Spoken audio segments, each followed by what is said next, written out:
All right.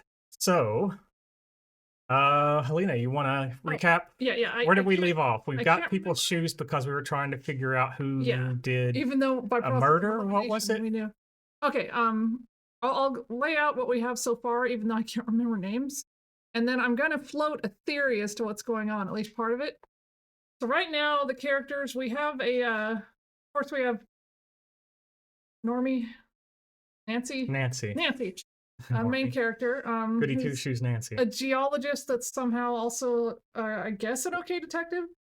Anyway, when we left off, the owner's sister and the owner's sister's lawyer have kidnapped the owner, That's it. put him in a mine somewhere. They also murdered his girlfriend with flypaper that was full of arsenic. There's a Mountie that's there. Uh, they want you to think it's because of the murder of the girlfriend, but it's some other secret reason we don't know yet. With the butler. Yeah, he and the butler are in some kind of cahoots, and he and the fake geologist are Who's also an in some agent kind for of. another government? Yeah, he's working for another Britain or government in some something, capacity. maybe? Can't recall. Maybe I mean, I was just thinking the United States, but Oh, he might be the United States because they're in Canada, aren't they? yeah. Right. I knew he So was from another government, but I forgot. Yeah, that's right. They're in Canada. when we left off, Butler and native Canadian friend were about to go search the mine for him because we told them what's going on. And they're like, you just rest your pretty little head here. We don't want you in any kind of danger, sweet cheeks. Right. They were very misogynist about it, I Yeah. think. Yeah. Besides that, there's also Kimmy, who's kind of sketchy. Like, we don't know.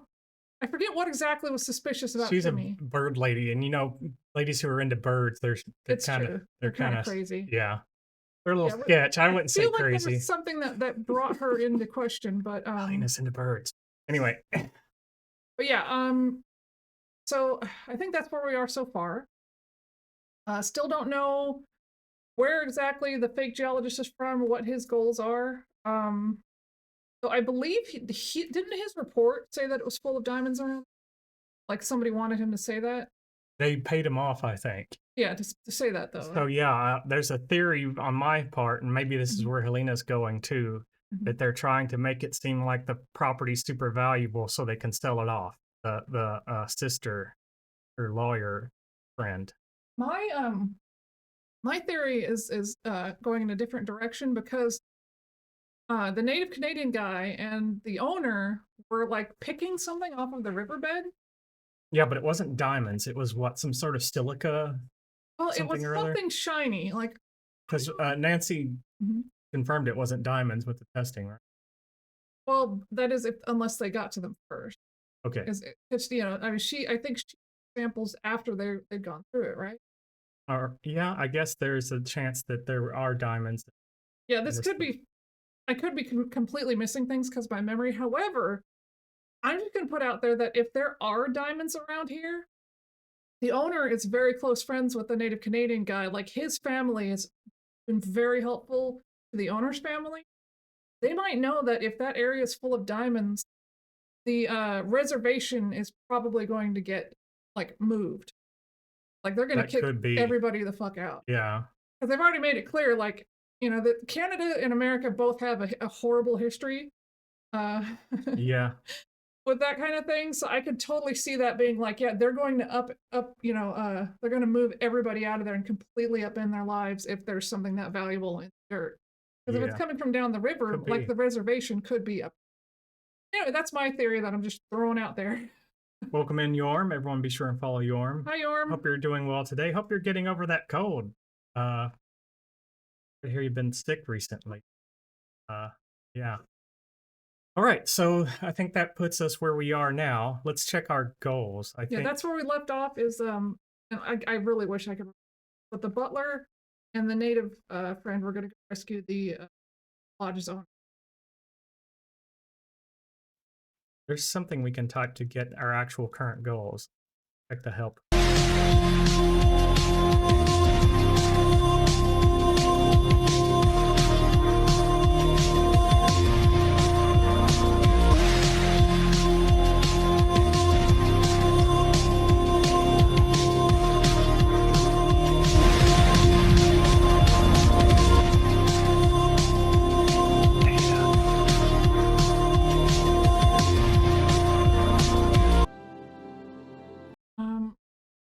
What happens if you hit F1? Oh, typed help. I think that brought me to this thing.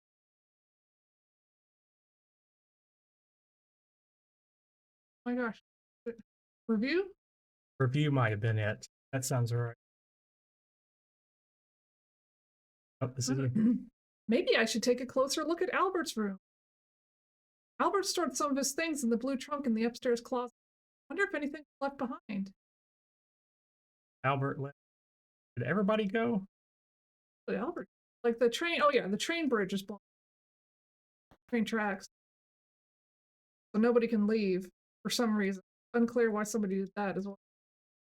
Oh, I missed the dream. Which dream was it?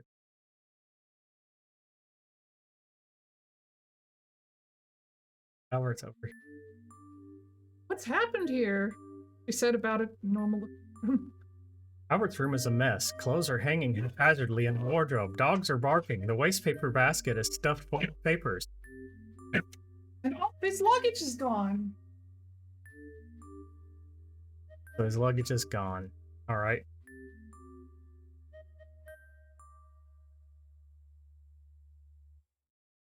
This is a small bedroom, humbly furnished. Albert's, we've already read this.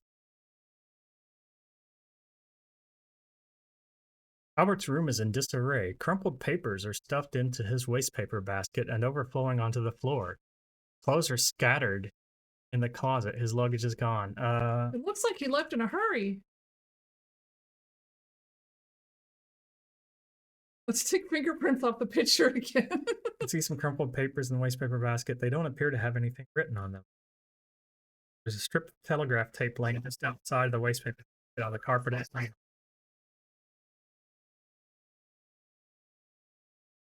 Pick up the strip of telegraph paper. Hey! Telegraph tape reads as follows. Carl L. Proceed to Sue Locks with package. Deliver package by 3 a.m. Wait further instructions. That's what was weird. Kimmy had that map to the Sue Locks that was pissing off Albert. Yeah, he was really pissed off that she had it marked. Yeah. Well done in crimson. Well done in crimson? What could that mean? And who on earth is Carl L? I think that's Albert.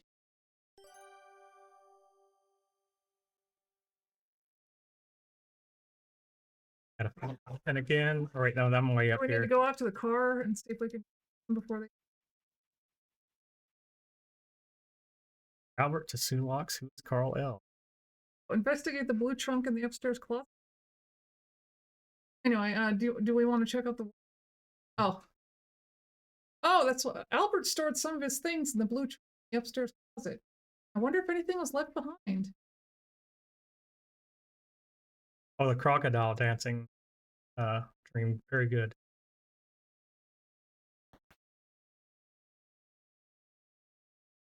Oh, wait, this is not it.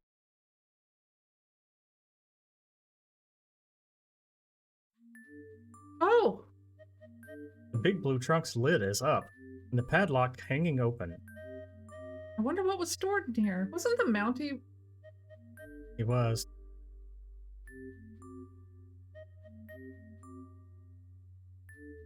You peer into the blue trunk. There's some old threadbare linens lining the interior and obscuring the trunk's bottom. But by methodically filling around inside, you discover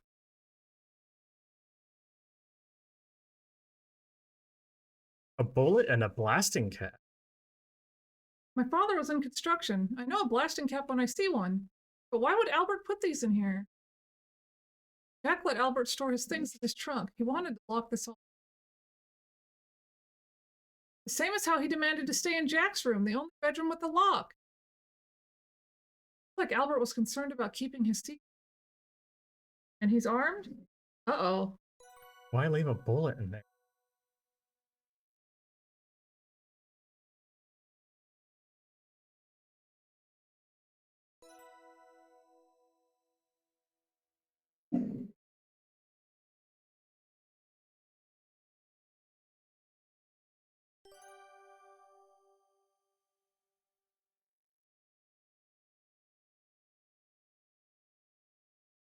It slips off the smooth metal. It was a good thought.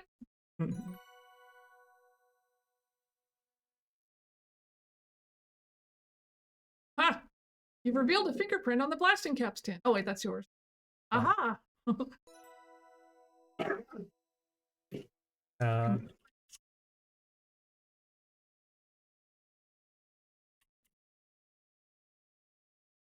Got a fingerprint on the tin of the plastic cap.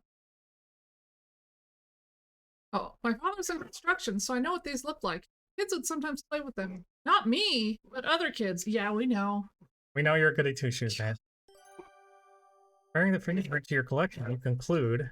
Aha! As I suspected, this fingerprint belongs to Albert. Plastic caps are not standard mineralogist equipment. You've revealed 2 clear fingerprints. Oh, this is the stuff we already had. I'm gonna. Oh yeah. All right. Hey, do you occupy?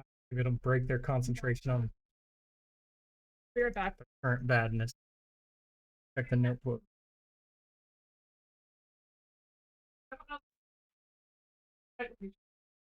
I guess you can put Bluto in here. You can probably just let them back out into Gen Pop and give them the rawhides. Oh, Yeah, it'll keep them busy.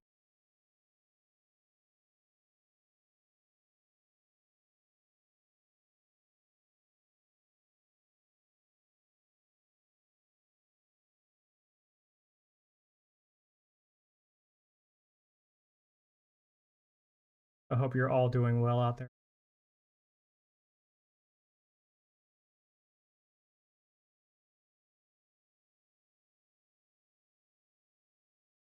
The dogs are being extra, so we're just giving them a fill them out.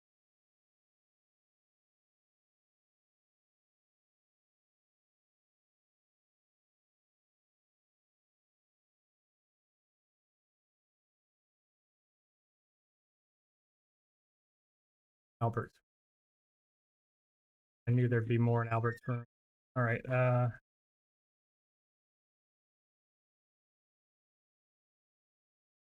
Checking Albert's room closer.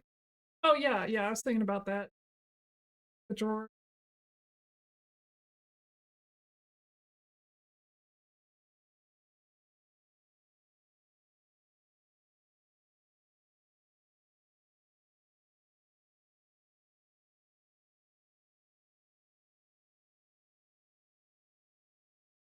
Check the desk card. Oh,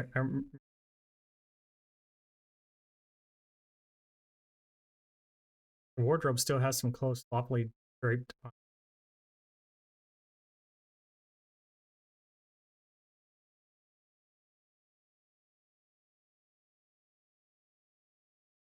Jackets look like they've been hastily pulled off the hangers as if someone was packing it up. Ooh. Jacket. Methodically check all of the pockets in the garments that Albert left behind. In the last jacket pocket, you find A train ticket stub. Isn't the train out? Like the. could have been from any time. Damn it, Nancy! So Ticket stub. literal.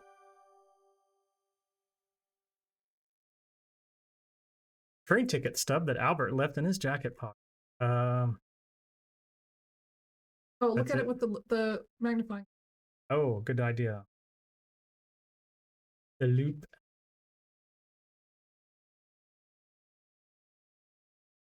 Look more closely at the train tickets. The stub is from Albert's journey up to Crimson. What? This is for a ride in coach, the same as me and Kimmy. Remember how her bags got stolen? In there? Uh-huh. Didn't want her to be able to do her job. Interesting. Said he was in the first flight. Albert lied to us. He's shocked. Just now figuring out. I didn't see him in our car. Was he concealing himself? Uh-oh. Holding the paper in front of him the whole time. Thankfully, I've got my field kit up on the luggage rack. You see that old brown leather suitcase? Oh, wow. She just painted Oh, an arrow I guess she wasn't expecting it. Ah, yes, I see it. What does a field kit contain? Among other things, the field kit includes hardness pick. These are the most important tools of all for my work in crimson. They have tips of different hardnesses, ranging from 2 to 9 on the Mohs scale. Hardness pick with the number 9 tip is indispensable for this. It will scratch just about anything, except for diamonds. I'm so glad I have these tools with me, otherwise I'd be up a creek without a paddle. If someone stole them, God. I'd be screwed. Indeed. Good luck with your work in Crimson. Thanks, I can't wait to get started. You and Kimmy chat for a bit longer before dozing off into the afternoon. She might as well say, yeah, if you want to pass as a geologist, you need all of these. Also, if you want me to not be able to do my job.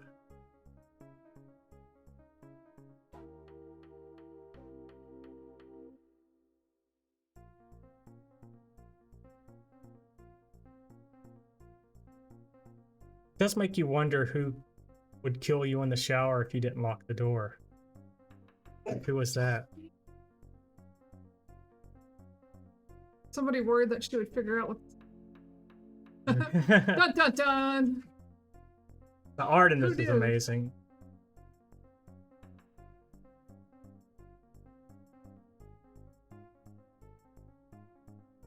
Guess if they're both done with their greenies. Let me know if I'm missing. Okay, he stole the kit. Shockingly. Yeah.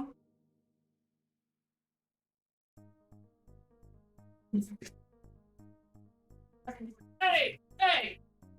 My God, leave that chair alone. Get it. Hey! Not around the desk.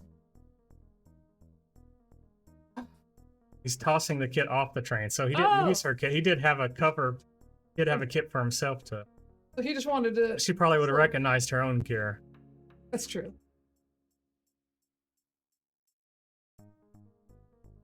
Awesome art. Boys. Hey. It was Albert. He was in the train car after all. I remember the smell of those cigars, the ones he's been smoking in the lodge this whole time. And he got rid of my field kit to obstruct my investigation. Excuse me. All right. I wonder if we've got everything. When it searches the closet, surely it searches like the drawer in it. One can never be too careful. There isn't anything in the drawer besides a large white dress shirt. We already searched her. In the desk.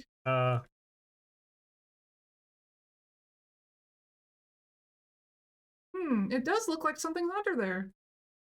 Kidding me? Cylinder wrapped in red paper is partly concealed under the. I wonder what this could be. Oh boy. We've got blasting caps. Take cylinder.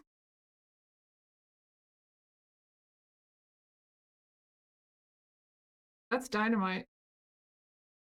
Or TNT. Reached down to retrieve the red cylinder from Albert's bed. Uh-oh! I think this is a stick of dynamite. Yep, it's a stick of dynamite. Looking at it makes you sweat. Dynamite is not a standard piece of mineralogical equipment. I could see a situation in which it might be used. Yeah, that's what's funny. It's like I could totally. Albert started blasting caps in the blue truck and dynamite in his luggage. It seems. To keep them separate, I guess. To Yeah. I'm starting to think he's not a mineralogist after all. really, Nancy? You think? Oh, oh, she's such a good detective. Okay, I just wanted to make sure we actually had it. Good thinking, baby. All the times we checked under beds. I saw the little nothing. red bit there. Oh, There's just a okay. little red bit hanging out. I think I'm getting the picture here. Albert isn't who he says he is. I believe he's headed to the Sioux Locks to sabotage them with explosives. Oh, He wants to right. flood the town out or the reservation. Well, or what? locks. I don't know if locks. If Yeah, it's like it'd be like if it's a shipping passage. Holding back water, right? That's what. Well, locks. Oh wait. If it's like a different channel thing. that ships are going up and down, locks can be used to like for changes in elevation. So if this is like a shipping, Oh yeah, I thing, could be disrupting the if- shipping. I forget what year this is, but if this is building up to World War I, you can really cripple an enemy if you screw up their shipping. Hmm. I mean, that's what I think of for locks. Anyway, and is fairly well acquainted with how to use explosives, seeing as he knew to store his dynamite and blasting caps separately. This doesn't bode well. And I think he tossed my luggage out of the train to eliminate my field kit. So I couldn't interfere with his sham field. He was in the train car with me and Kimmy. His train ticket stub proves that, and I do remember the smell of his particular brand of cigar. Thanks for the recap. I need to head to the carriage house and tell Jack, Nathan, and Ranger Murdoch. Oh, he's a ranger, not a male. Yeah. All Canadian police are Mounties to me, you know? You're always a Mountie To me. I feel like we haven't died enough in the game. I think We were missing secret deaths for sure. Oh!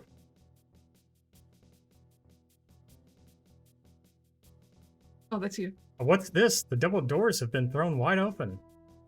You can see Ranger Murdoch and Jack inside the carriage house. They look nonplussed. Oh, Albert was conspiring with the sister, too. I forgot about that. Jack, what's going on? That's me. Oh, The automobile's gone, Nancy. I can see that. I gave him a really bad voice to have to talk a lot, and he talks a lot. Man. Someone must have picked up the... Someone must have picked the lock on the driver's side door and made off with it. I think Albert's stolen the automobile. You hear a rumbling. Is that Thunder? Nope, that's Nathan. He went and got his automobile. Tell me what you know on the way. Time's a-wasting. Let's go. Right. It's going to be a bit of a tight squeeze and a bumpy ride. Actually, Evan's father's old car. I've managed to keep it running decently well, though. The shocks are pretty stiff. Boys. Decently well? It'll be fine. Or, it'll be fine, Nancy. Just hang on tight.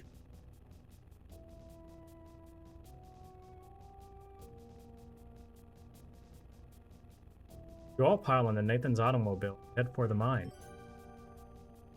Mr. Cardinal, I'm sorry we couldn't meet under better circumstances. I understand your reluctance to be involved with the authorities. It's entirely justified. Evan's in danger. I will help my friend. We can figure out the rest of her. That is an old jalopy. Look at the steering stick. I will safeguard you from any consequences of going off reservation, I promise. Let's deal with that later. I think Albert's stolen the automobile. You do? What makes you think so, Nancy? Albert's luggage is gone and his room is a mess. It looks like he left in a hurry. Albert had so much luggage, and Jack said it was very heavy. It sure was. There's no way he could have handled all that luggage himself unless he took the automobile. I think he's driving it to the supermarket to destroy it. Hey! Boys! I stumbled upon a confrontation between Albert and Kimmy. He was furious with her. It was such a bewildering encounter. Kimmy had a map with the two locks circled. I think that had something to do with Albert leaving so suddenly. He must have thought she was onto his sabotage plan. But Kimmy told me she was interested in seeing the Sioux locks as a tourist. He's not a Belgian mineralogist at all. He's a German spy. Ah, oh, you're the name. called that. Yeah. And I didn't even think about Carl being a German name. And his name might actually be Carl L. Yes, it's Karl Lagerfeld. Carl L? Where did you hear that name? I found this telegraph tape and stick of dynamite in Carl's room. And I brought it with me. And I found a bullet and a blasting cap in the blue trunk where he was storing some of his things. I think Carl is highly knowledgeable about explosives, armed and dangerous. Fantastic detective work, Nancy. I need to notify the appropriate authorities and follow up on this imminent threat. Oh, also, I think Albert's got a gun. Albert's got a gun. He's been storing bullets in the blue trunk. And he's knowledgeable with explosives. He was storing the blasting caps and dynamite separately. I think you're dealing with a professional saboteur, one that's armed and dangerous. Got it. I'll keep all of that in mind when we confront him, Nancy. Thank you. What if the sister's working with the Germans? Because they could turn those diamonds into, money. Yeah. For the war effort. Please be careful. I will. I'll tell you how it goes when we meet again. That sounds like he's gonna die. Mr. Cardinal, could you please drop me off at the train station? I can send an urgent telegram for reinforcement. We'll have rangers at the Sioux Locks as soon as possible. Of course, but first, to the garnet mines. They're closer. Good idea. Telegrams travel faster than any automobile. Albert will take some hours to arrive at his destination. Nathan stops his automobile as close to the garnet mine as he dares. The ground is rugged, and any roads leading to and from the area have fallen into disrepair many years ago. A bit of stealth is imperative as well. It wouldn't do for Nessa and Corvus to be alerted to your presence. The consequences for Evan could be dire. You and Jack watch Nathan turn the automobile around to head for the distant train station. It's all up to you now. Excellent job. Kudos on your thorough investigative technique. How many? I think this is the final one. The mine entrance has been blasted shut. This can't be where Nessa and Corvus took Evan. Oh no, my theory's wrong. Nancy, wait a minute. This is the closest entrance to the mine. They were on foot. Not to mention, this is fresh rubble. Most likely they did use this entrance, but the entrance collapsed after them. Abandoned mines are dangerous places. We have to be careful. I love that font. I don't even think it's fun. I think it's just hand-drawn. Chapter 6. Confrontation. It does have that. How are we going to get in? Dunno, but I'm gonna grab that shovel and start digging. I have something.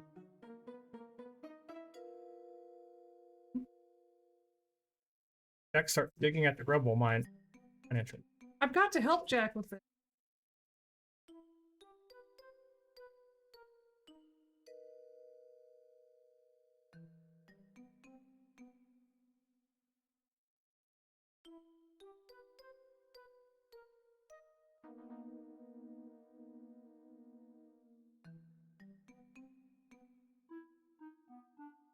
Boys.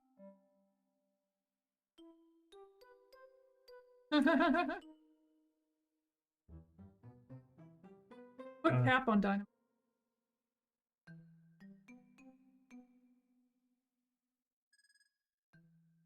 Attach cap?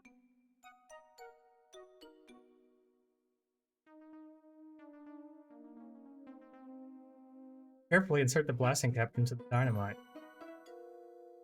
Now, is that wire on the left? Like, do you need to use the plunger?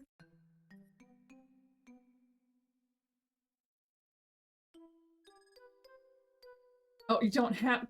My God, Nancy. Goon. I wonder if I can. We got it, Nancy. I wonder if I can figure out a faster way to clear the trouble. Disclaimer, the developer of this game assumes no responsibility or liability for any errors or omissions in any process depicted, particularly dangerous ones involving explosives. Do not attempt anything in this game in real life. Hey. Dynamite.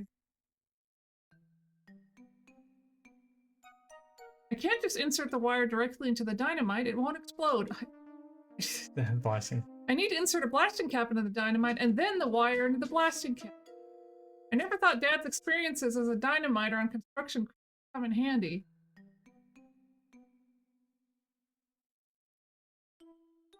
Cap. Stick the end of the wire into the blasting cap, which has been inserted into the dynamite. And I guess attach plunger. Oh, let's see. Get plunger. It's so big. How's she putting that in her? Nancy. I like to repeat.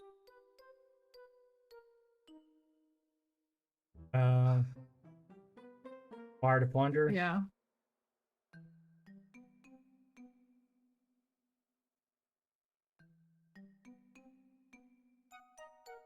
That should be what? I'm all set. I just need to cut the wire from the reel and insert the cut end into the plunger detonator. Don't have wire cutters. I wonder where I could get a pair of wire cutters. I'm close. They still have the. Just check your inventory.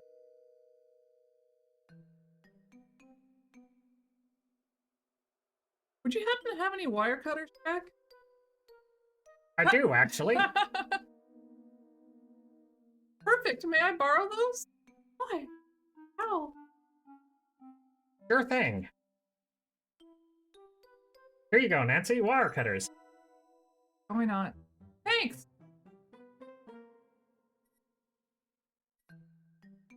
I hope we both Using the die. wire cutters, you snip the wire from the reel. I we hope will. we die. I hope we both die. The wire to plunger. Yes. You insert the wire into the plunger detonator.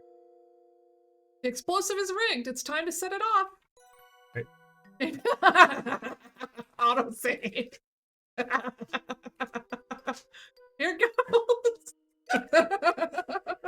You were just saying we didn't get any other deaths.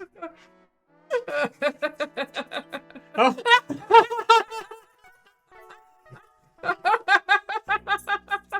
And we got collateral damage for killing Jack. But load, not return. Oh my goodness. Oh, love it. Maybe tell Jack. Okay,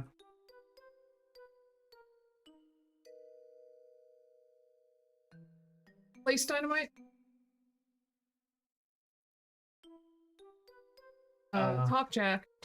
Let him know he might need to move. Cardinal, hi. welcome in, Cardinal. Hope you're doing well. Jack, I'm ready to set the explosive charge. Got it, Nancy. Give me a second. For some reason, I'm not surprised to hear that. What a weird couple of I days love for them Jack. falling in the water. Ready. Carefully place the rig dynamite close to the... Okay, we're all set.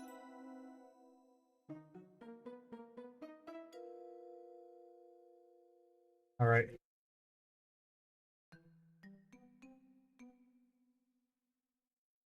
Here goes.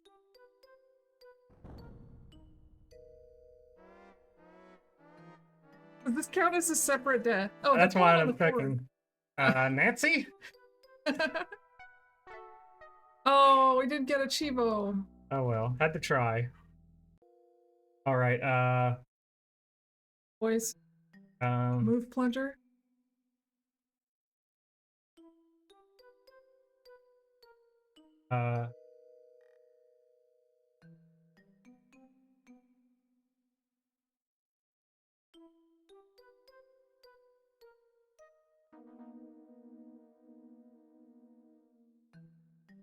I like when Nancy dies.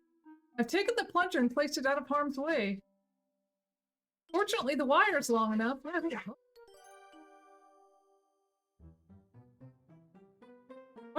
have wire cutters? Here goes nothing. maybe it's a Leatherman. Oh, maybe, yeah. Canadian.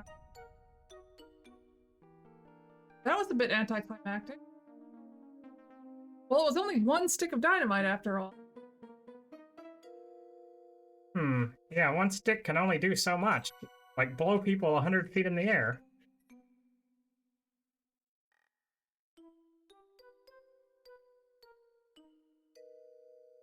Now a small hole.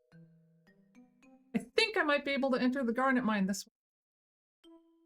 Unfortunately, Jack won't fit. Maybe he can follow later. And I don't think that the sister and lawyer have any idea we're coming now.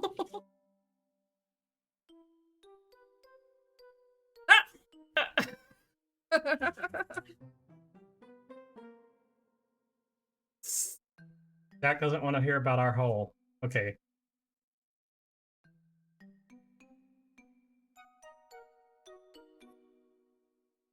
Going in dry?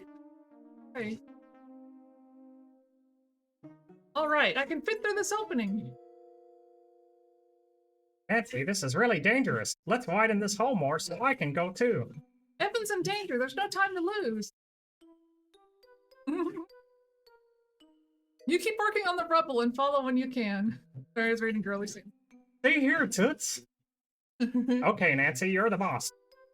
You be careful, you hear? Our hole, yes.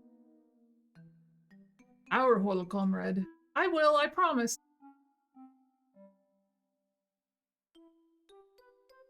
Does this game take to not soft lock? Because what if we hadn't found the dynamite? It probably does. Wait, before you go, it's gonna...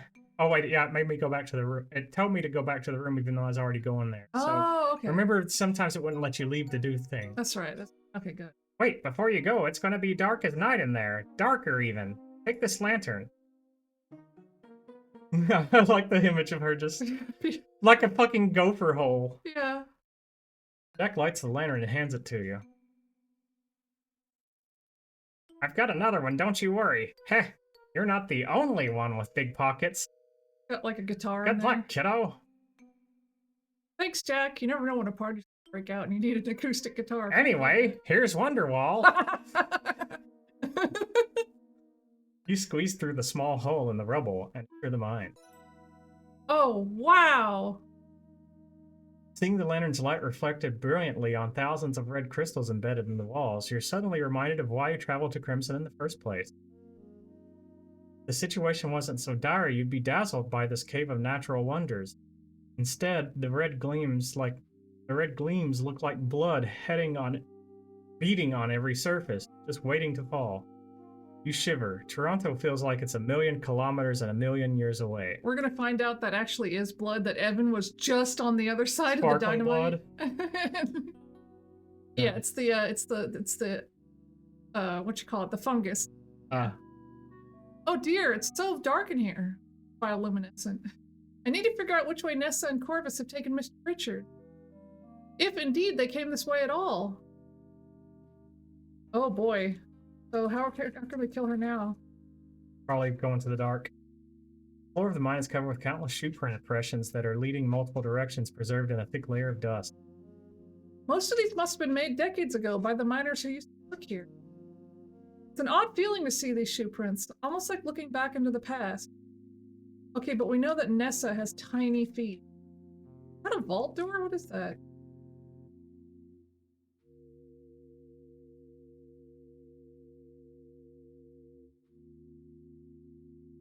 Like a vault?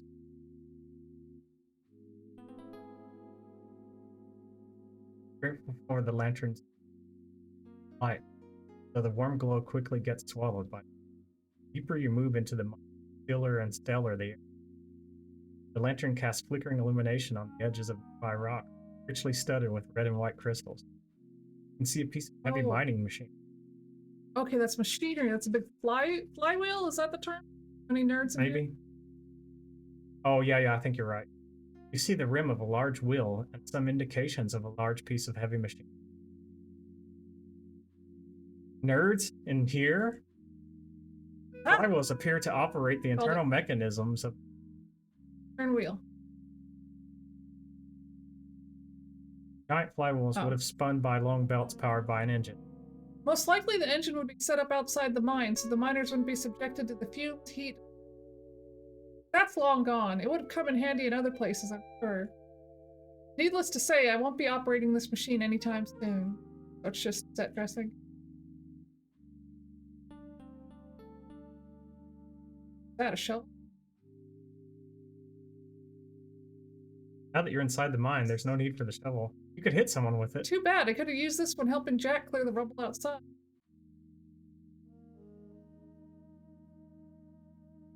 I think he's got one out there. Oh, right. Be a second one. Go to the right. It looks like...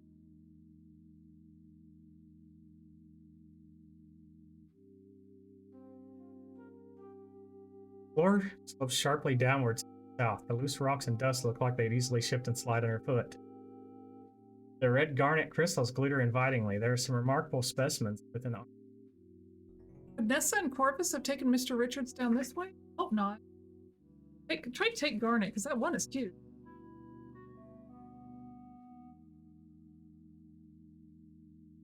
Okay.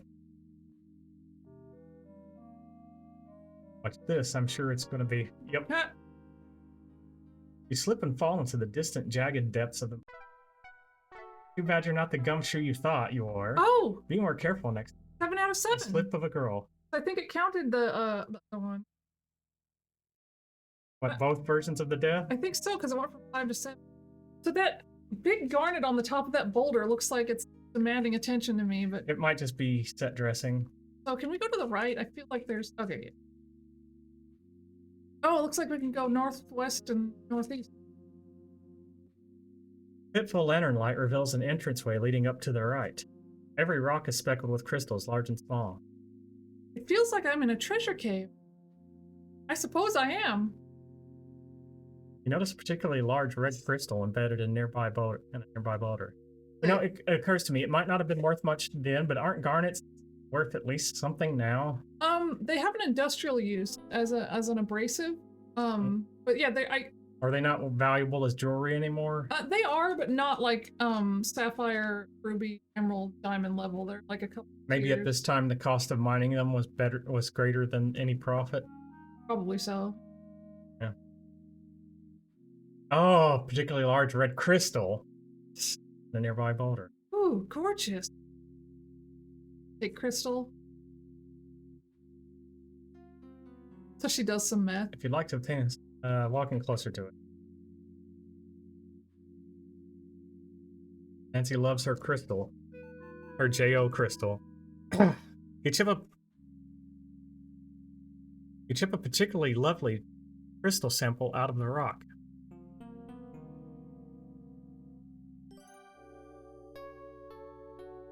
What note was added to the note?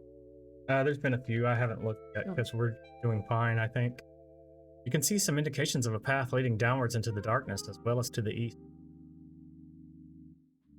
Which way could they have gone if they even came this way at all? Can you look footprints? I have to be optimistic. I will find Mr. Richard. Oh shit! Sorry, I didn't realize.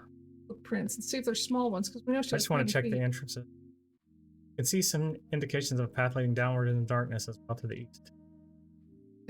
She's just repeating. I want to check this one last path.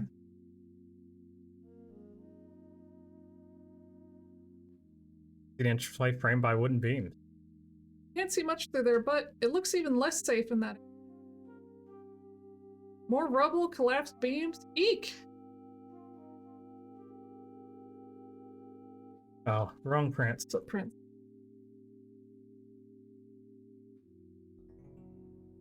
Oh. Yeah. Oot! Footprints. Many types of shoe prints cover the floor of the garnet mine, leading all directions. Most of these were probably made by miners decades ago. Yeah, we already... Nessa and Corvus came this way with Mr. Oh my god, Nancy, she has tiny feet. You ever known a miner with itty bitty feet?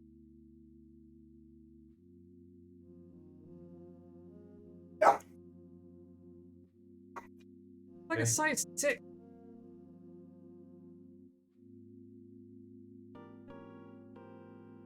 We don't want to go to the south. This one's supposed to be dangerous too.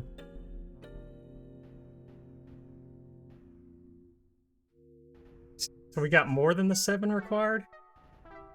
That's 6 of 7. Oh. Oh, they're numbered. The deaths are numbered. Okay. Okay. Don't give in. It's just a little crush. Don't give in to the pressure. Before moving on, find your way. Better luck next time. Okay, that's why it went from 5 to 7. Oh shit. I didn't mean to hit that. We haven't gone northeast yet.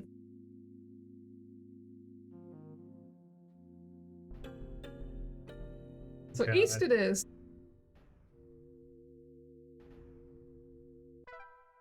How many of the deaths are Justin's? Well, 2 of them at least. Where am I going? Uh-oh. You aimlessly wander in the mine until the lantern goes out. Alone in the dark. Wandering aimlessly seldom ends well. Have a game plan first, or step-by-step directions. Oh. Ha. Alright, okay, let's check the notebook.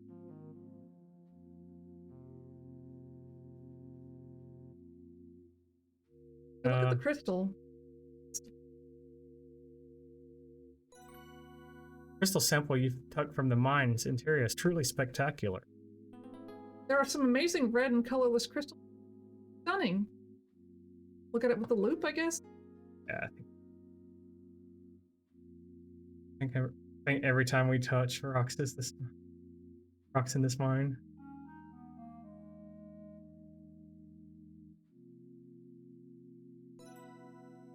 While the mine interior sample is pocked with many lovely crystals, the most prominent one is large and red. A healthy sized garnet, most likely. I think it's even gem quality. It's a real pity that this mine produced industrial abrasives only. Oh, it's too pretty to pulverize. They weren't gem garnet.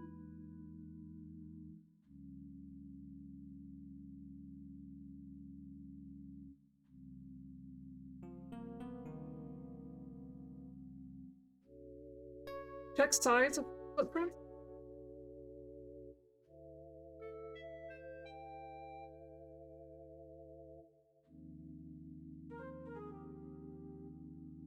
Check footprints.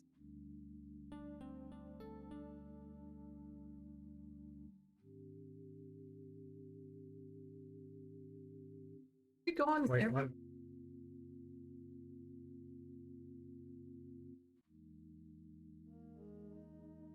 Look inside the metal bucket. It's 1/3 full of coarsely ground garnet. Smaller than gravel, but larger than sand.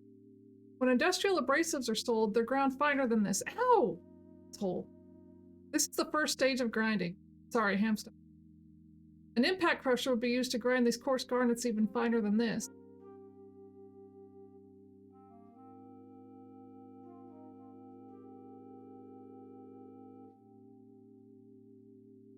Handy as buckets are, it's a bit too big for even spacious.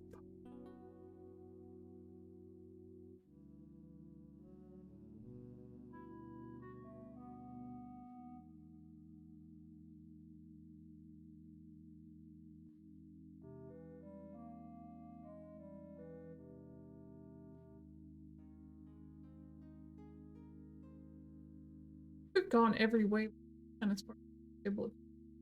Okay, other than footprints, what kind of signs of life could there be? Too many footprints. Boys.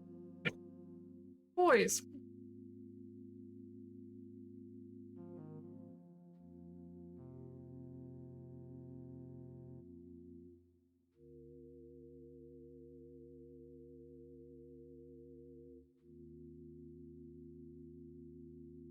Seriously? Seriously. Aha! Here are some pointy-toed size 14 men's dress shoe prints. There's 2 levels of look and examine. And impressions made by size 8 women's shoes. And size 12 men's boots. I recognize this tread pattern from Mr. Richard's other boots. 3 sets of shoe prints are the freshest after all. I'm glad she dies a lot. Now, I need to track these shoe prints and discover where they went next. The shoe prints I need to follow don't lead up here. And I don't have time to wander around aimlessly.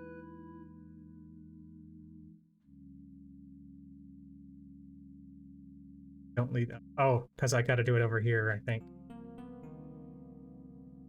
Don't have to reread lines. Oh, wait. Yeah, nothing but dusty miner shoe prints down the southern. So we knew what to do, we didn't play find the word right. Good lord. Nessa and Corvus's and Mr. Richard's shoe prints lead down the eastern path. I know which way to go! What will I find when I get there?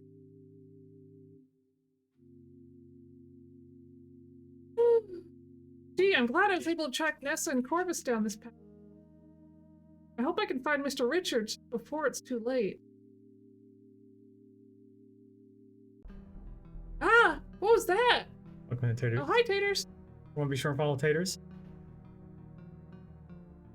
Despite the terrifying rumbles and shudders surrounding you, you forge onwards. Hope you're doing well tonight, Tater. Name is Otto. Just as you reach this firelit cavern, your lantern goes out. Oh no, the lantern is out of oil. There's no turning back now.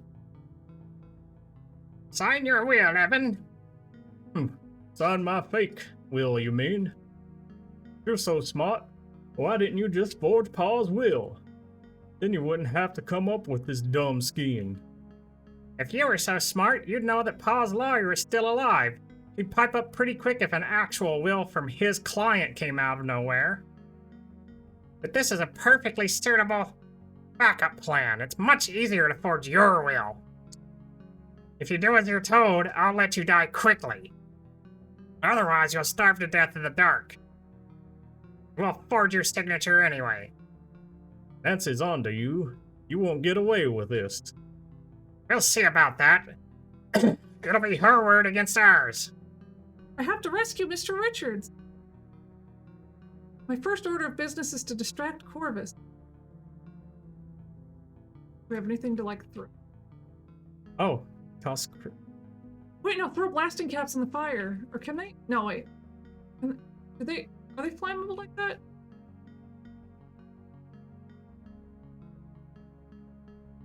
Start to make a move, but the shadows aren't enough to conceal your actions. Too far. What was that? Nancy, Oh! get her! Corvus ties you up. We have to get out of here. Maybe Nancy was followed. Yes, we do.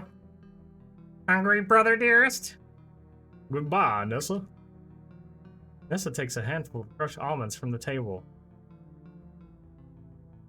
Oh, he's allergic to almonds. He then stuffs the almonds into Evan's mouth.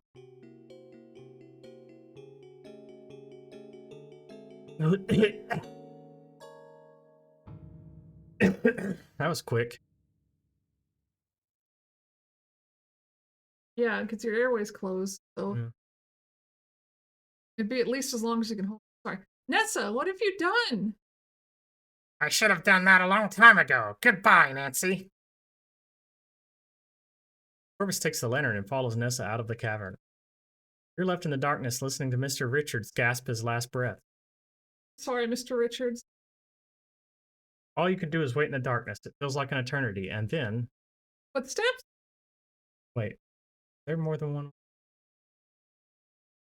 That's what I'm wondering. ending? I'm in here! Help! Nancy? Oh, sorry. Nancy, is that you? Mr. Richards? Ranger Murdoch! Nancy, Mr. Richards is dead. let's get you out of here.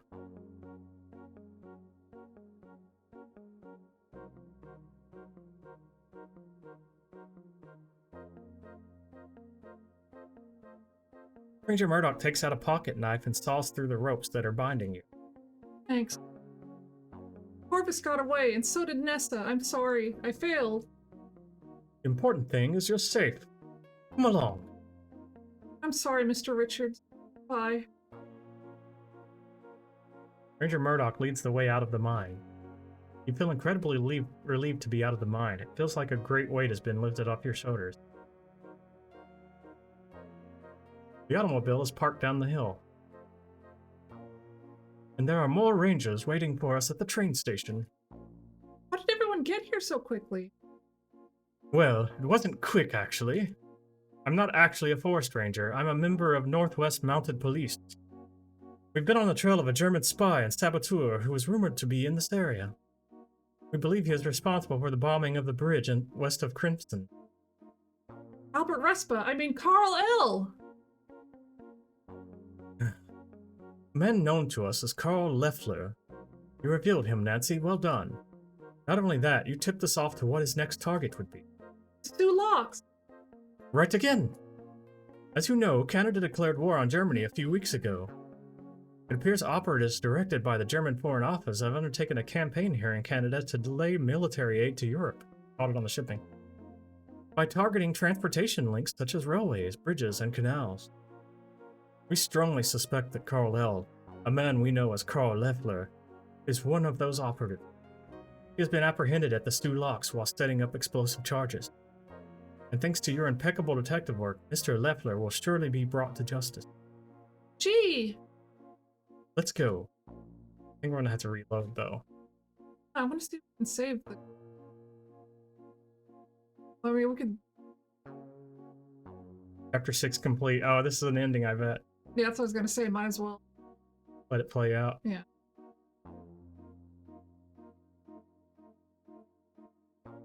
Chapter 7. Oh, wait, it's not an ending. There's a chapter 7. Huh. Conclusions. Because there's been diversions before, The like train station is a flurry of activity. Oh, wait, let's just load.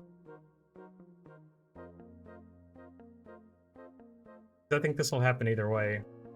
yeah. Oh my gosh, let us load.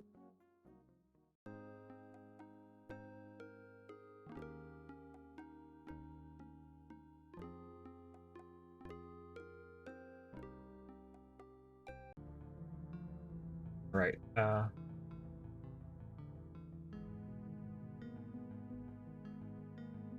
Oh.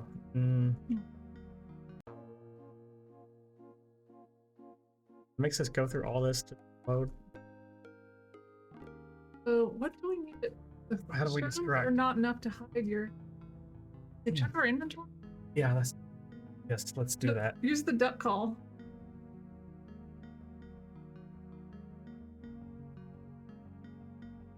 Blasting caps. Oh, it's empty.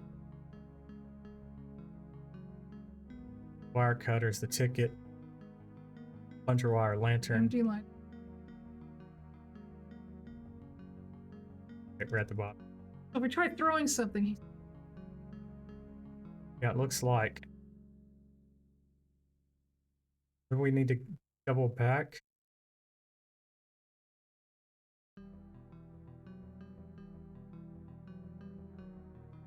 Really, that crystal has some purpose.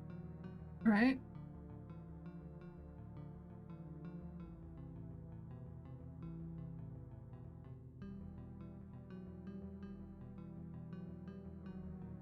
Use the duck. I know it's already been used. I was like, we need to distract him, right? Maybe you should look. If you arrive at the open cavernous area and the path descends down to a natural platform, it appears that the cave-ins that have been rocking the mine have created some deep chasms. The abundance of rocks of various sizes litter the floor. This rockfall looks fresh too, and there's a lot more of it. One doorway to the north is still clear. Doorways to the north and the east are blocked by rock.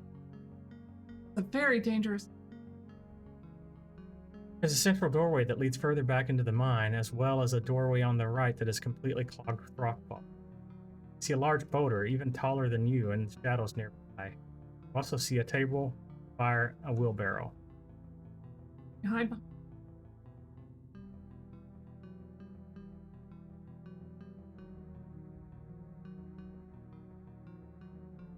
This is a pretty good place to conceal myself should Corvus happen to turn his head.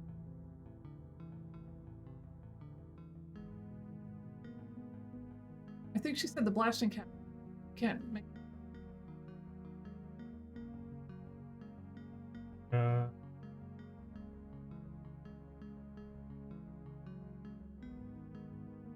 All right. Use the duck call.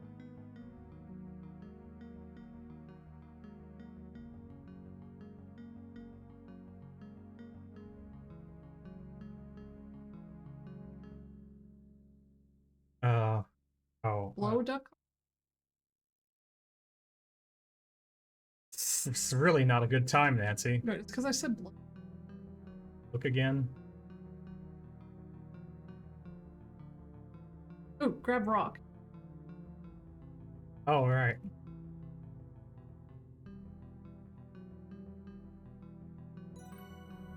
So this is probably going to be a toss it somewhere specific, but we'll Yeah. probably just throw it first. Throw it into north. A good place to do something, but be more specific. You're currently carrying a river rock, a glacial rock, granite, boulder sample, lovely red crystal, and that's it. Rockets are quite full. Throw plain rock.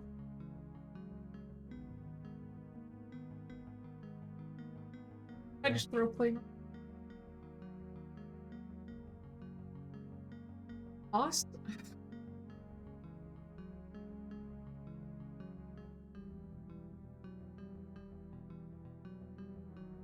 Hmm.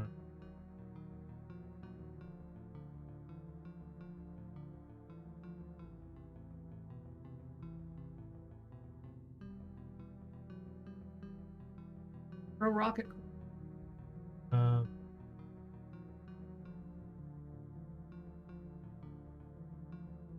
Boulder is gigantic. There's no way you can move. Throw rock. Northern.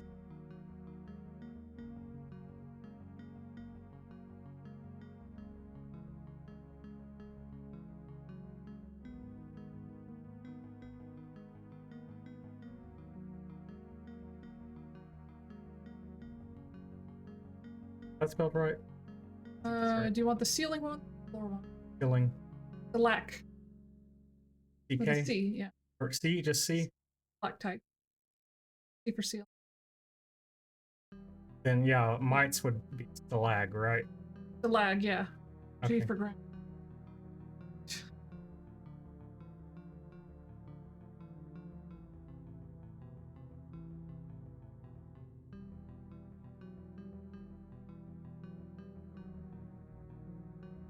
Oh, EI. Wait, what about the chasm? Throw rock into. Chasm.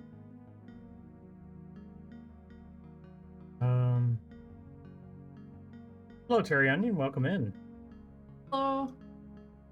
Hey, Girly Satan, would you mind shouting out Cherry Onion? Cherry Onion streams as well. Rated us the other day. What happens if we go up the north exit? If you're still around. If not, I can... We walk there.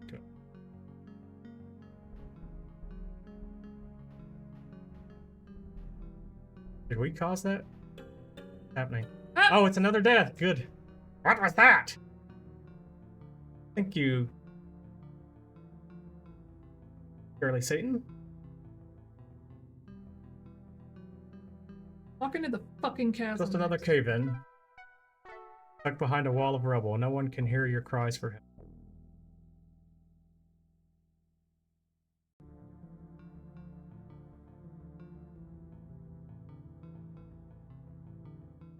Walk into chasm.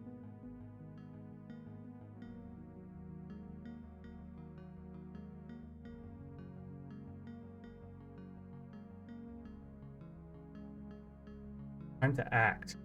What if you just say throw plain rock? Have we tried just that?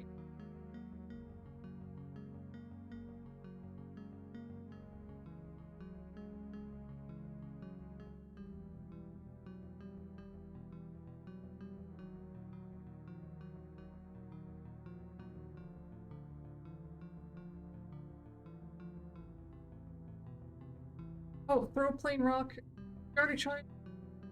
What does she call those entrances?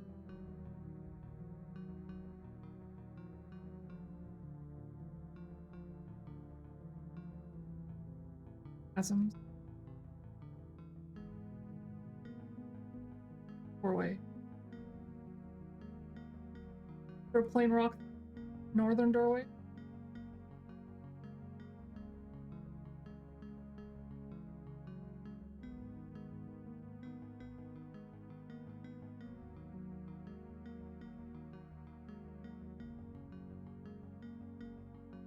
Oh, doorway. Just try doorway again.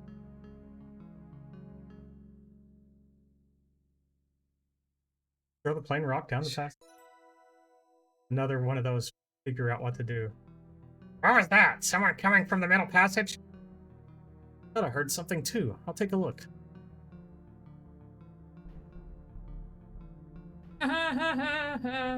Good.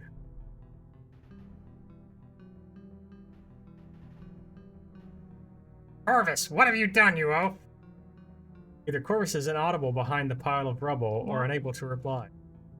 Eek! I didn't expect that to happen. I just wanted to create a distraction. I expected it. Right. Corvus? Oh. See if I can free Mr. Richards while Ness is preoccupied. Oh, Wire wire cutter. cutters. 2 against 1 sounds like better odds. Maybe we can turn the tables on her until Jack arrives with help. You better be digging as hard as I am, Corvus. You always mess things up.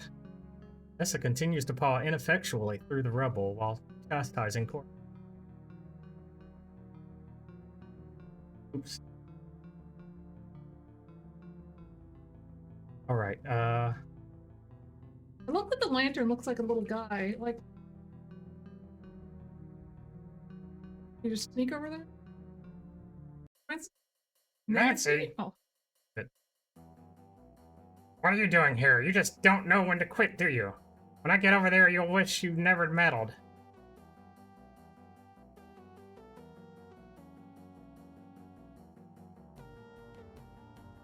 that rope with wire.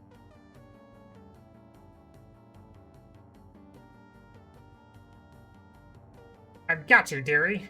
Nessa pulls a knife out of her shirt pocket. Oh shit. Must Okay, this, I think we're going to have to... And now to take care of you. enter to skip? Gotta just escape through it. Hmm. Look, wheelbarrow.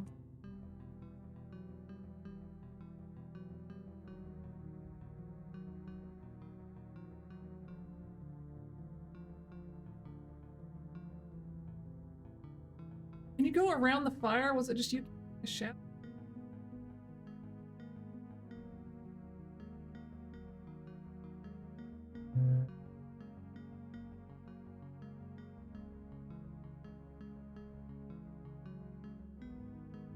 You probably can't throw a rock at Nessa, huh?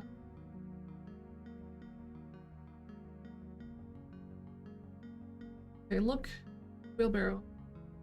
Or examine wheel.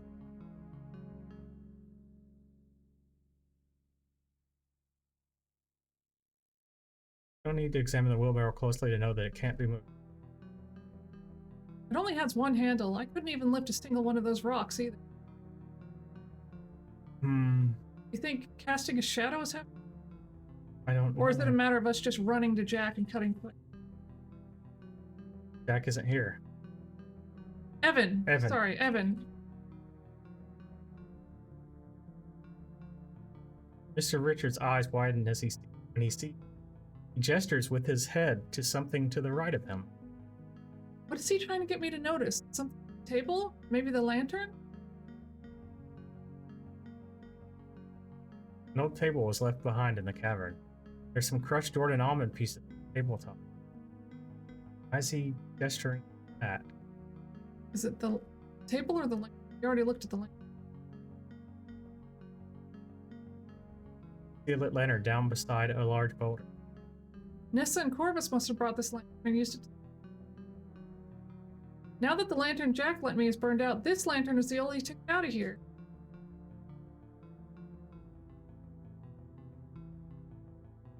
I feel like if I get the lantern, that's it.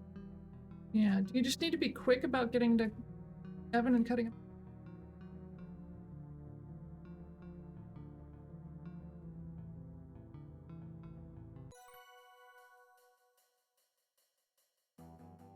Oh, you cut through a bunch of dialogue. I know it's the same stuff we already saw. No, it was about she threatened to throw the lantern down. Oh, That was new. yeah. Well, I'll reload.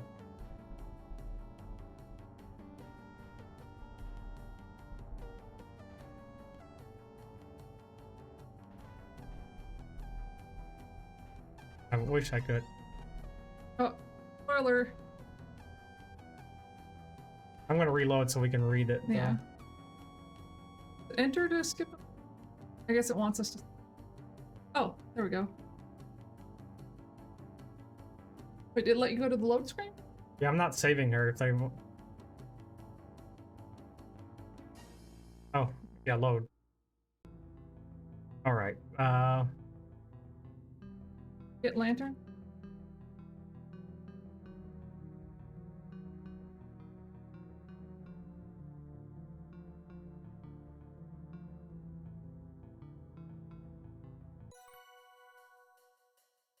What are you doing here? Just don't know when to quit, do you? When I get over there, you'll wish you'd never meddled. Stop! Come any closer and I'll throw this lantern over the edge! You need the light just as much as we do. No one can leave this cavern without it. Jack will be along shortly. It's over, Nessa. You! You can try getting away, but my dear little brother certainly can't. Don't come any closer! Stay where you are! You're trying to tell me what to do? How dare you? Why did you ever set foot in Crimson? Why? If it hadn't been for you. Nessa is so overwrought she can barely speak. Nessa stamps her foot angrily. You're ruining everything!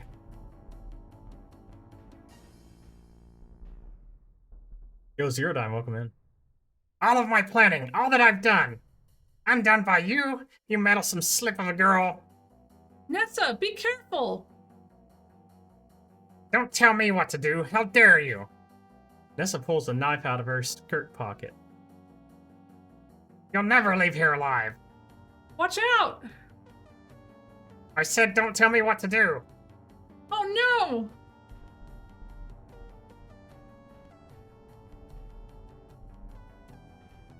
Look at Nancy grimacing. Like, The whole mine gives a great shudder, and part of the floor gives way. Nancy! I really wish I... Anyway, hadn't chose this voice. Nessa clings desperately to the edge of a now yawning chasm, which has already swallowed her knife. Ah! Nessa? I love this right here. This This is is good great. art. Yeah. You'll never get ahead in the real world. You're too soft. Ah, Nessa! I won't stop until Crimson is a hole in the ground and I'm wealthy as a sultan.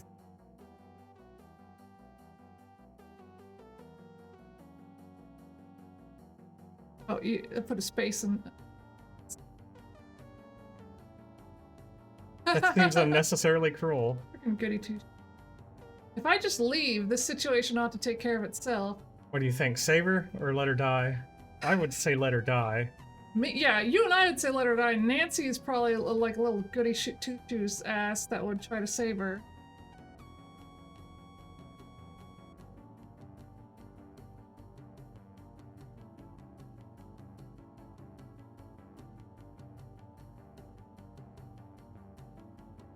Alright, hold on. Yeah, you're...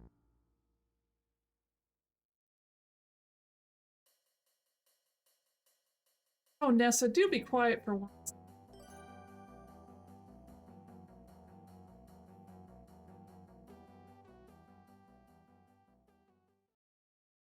Nessa gasps for breath, recovering from her near-death experience. You're stronger than you look. Thanks. Huh. I wonder if I could save Nessa. I need to do something before I start standing up, or else she might run off. We used our rope. Oh, that was hair, wasn't it? Oh, I mean, maybe the tape would work. hit Nessa with hammer.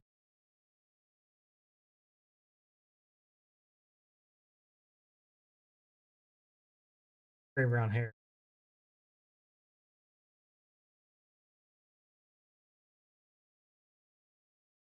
A wire. Use the wire.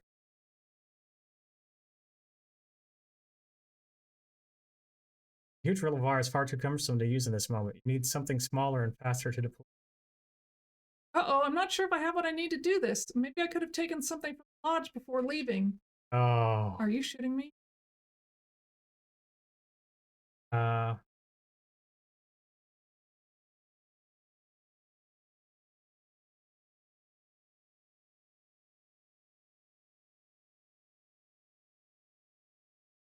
Can we back away from her when she's on the ledge? Free her brother and then... Said if we get up, she's gonna... Oh, but I'm saying if we load it. She before said we the open it. lodge, so that's gonna... What else could have there been? We fucking grabbed like all the things. Yeah, maybe well, we could just do the F Nessa TV for your brother.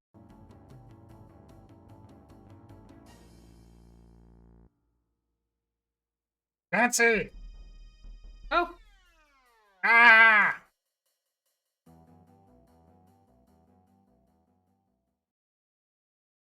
well, I suppose that's that. We didn't get the lodge thing, so Yeah, we'd have to go back a fuck. yeah. I mean, we could if you want. Like, I feel like we got all the things, is what kills me.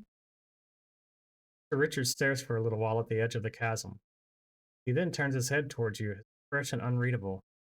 Help me out of these ropes, will you? Yes, sir.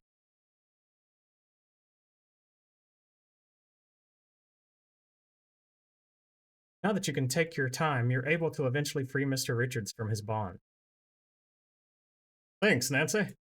Now what? I suppose we try to find our way out of here. Sounds good to me. Lead the way. Right.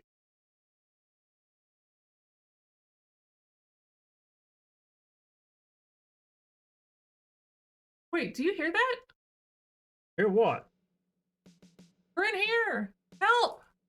Nancy, is that you? Mr. Richard? Ranger Murdoch! Nancy, Oh, Corvus is trapped behind that rubble in the middle passageway. We should probably get him out.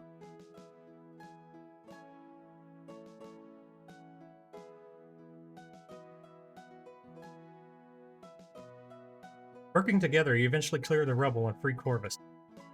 He's a bit worse for wear, but has only minor injuries, unfortunate. Mhm. Ranger Murdoch cuffs Corvus just in case. Oh, where's Nessa? There was a cave-in. The ground opened up, she fell in. I'm sorry, Mr. Richards. It seems she did pretty nasty things, but she was your sister, after all. Let's get out of here. Good idea. Good looking out, Evan. I mean, why wouldn't he, right? Right. Ranger Murdoch leads the way out of the mine. You feel incredibly relieved to be out of the mine. It feels like a great weight has been lifted off your shoulders again. Mhm. The automobile is parked down the hill. And there are more rangers waiting for us at the train station. We've been through this part. Yeah, might as well read it since... You're still quickly. Oh, Well, it wasn't quick, actually. I'm not actually a forest ranger. I'm a member of Northwest Mounted Police. He is Mountie. Ah. We've been on the trail of a German spy and saboteur who is rumored to be in this area. We believe he is responsible for the bombing of the bridge west of Crimson. Albert Carl L. A man known to us as Carl Leffler. You revealed him, Nancy. Well done. Not only that, you tipped us off to what his next target would be. It's 2 locks. Right again. As you know, Canada declared war on Germany a few weeks ago. It appears operatives directed by the German Foreign Office have undertaken a campaign here in Canada to delay military aid to Europe by targeting transportation links such as railways, bridges, and canals. We strongly suspect Carl L., a man we know as Carl Leffler, is one of those operatives. He has been apprehended at the Sioux Locks while setting up explosive charges. And thanks to your impeccable detective work, Mr. Leffler will surely be brought to justice. Gee. It's too bad Nessa got away. I don't like loose ends. Got away into Got the away. cold Yeah. embrace of death. Me either. I wonder if I could have done anything differently. Yeah, you straight up told it. It's too bad. I think I could prove that Nessa murdered Margot. I wish she could have been brought to justice. He wasn't away. Let's go.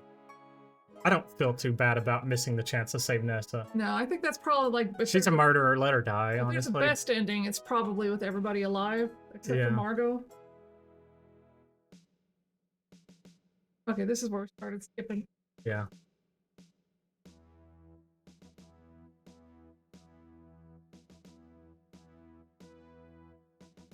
Chapter 7, Conclusions.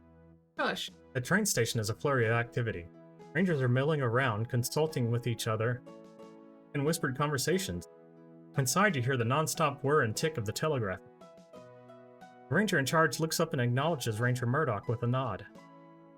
It's the man I wanted to see. Thanks to the intelligence you provided, we were able to alert the authorities in Sault Saint Marie. Sainte Marie about the impending sabotage attempt on the Sioux Locks. They were ready and waiting, and caught the man red-handed with luggage full of dynamite and blasting caps. Not to mention a 9mm Luger in the glove box. Imagine his surprise when they called him by his real name. Karl Leffler, aka Albert Respa, German spy and saboteur. I would have loved to have seen the look on his face. All in all, some mighty fine work, Ranger Murdoch. A crisis has been averted. As much as I'd like to take credit for it, Nancy Maple here is thinking. She single-handedly figured out all I did was pass along the information. Well then, my thanks to you, Nancy Maple. You are a Canadian hero. Thanks. So I'll warn you now. You might have to be an unsung hero at that. I have a feeling the Canadian government won't want to reveal just how vulnerable we were tonight. It could undermine the public's confidence at a crucial turning point for our country. Oh, I don't mind at all, as long as things worked out for the best. They did, Nancy. Truly. Thank you for your service. Now, what have we got here? We've just come from the old abandoned garnet mine. This is Mr. Corvus Shaw. I've arrested him in connection with the kidnapping of Evan Richards of Crimson Lodge, as well as attempted fraud. His partner in crime, Miss Nessa Crabble, perished in a cave in the mine due to the hazardous nature of the area. I doubt her body is recoverable. Mr. Shaw is also a suspected accessory in the murder of a young woman. I had nothing to do with that. We'll see what the evidence says. A busy night. Yes, indeed. Please dispatch some crime investigators to the lodge so we can build a strong case. Roger that. I'm heading back down to Toronto now. I need to meet with some higher-ups immediately. The Northwest Mounted Police has commandeered a train back to the city. I've been told you call Toronto home, Miss Maple. Will you join me? I'm exhausted. I don't think I'm up for more traveling tonight. And I'm not ready to leave Crimson just yet. Suit yourself. I'll need to take your statement for the report, but that can wait a day or two. Thank you. I'll need a bit of time to get my thoughts in order. Of course. There's going to be a ton of paperwork to do for this whole caper. I'll be trapped behind a desk for weeks. You send word when you'll be returning. I'll pick you up from Union Station and escort you straight to the police station. Will do. Thanks, Ranger Murdoch. Please, Mountie Murdoch. Nathan drives you, Jack, and Evan back to the lodge. Nancy's like, I wonder if the ranger's a Mountie. Margot's death feels like it happened weeks ago. God, she's still in the cellar. And your arrival in Crimson feels like it happened months ago. And it feels like years ago when you spoke to your boss, Professor Plummer. Ah, my boss, my fieldwork. What am I going to tell him? And it feels like weeks ago when you started streaming this game that couldn't be bothered, even though it's a great game. Anyway, despite the excitement of the evening, you find yourself nodding off, only to be jolted awake when Nathan's automobile hits an uneven stretch of road. Eventually, not even the bumpy road can rouse you. Nancy, you awake? We're back. Good. Once Jack has roused you from deep slumber, you make your way upstairs as quietly as possible, lest you wake Kimmy. My goodness, what a night. I've never been so exhausted.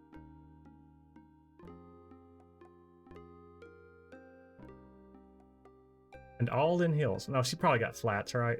Yeah, she's a geologist. Mineralogist. You climb into bed and are eager to fall asleep. Then a whole pack of Thanks, work Cherry Onion.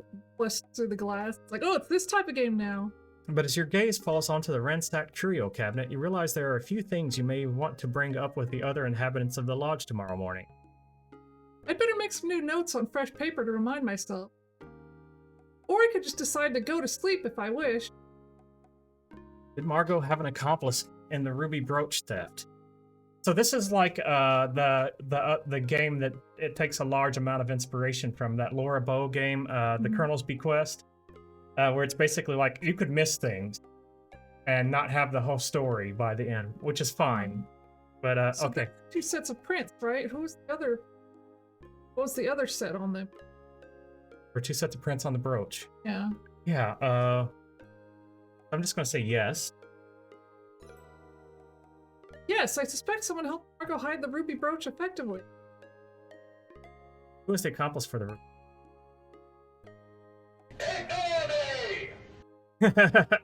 All right, Cherry Onion, enjoy your lurk. The lurk command. Oh. It's the ignore me from Venture Brothers. Remember the prints that were on it? Like, that's I wish I could check inventory. right. Skip. Maybe Slash or G. we like Rika.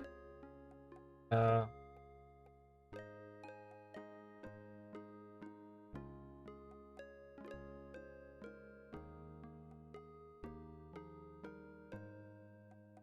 So it's okay. It's you just just gotta separate- remember. whatever we put in there as an answer. Ah, fuck that. Who stole the pair of antique silver? Margot did. We already know that.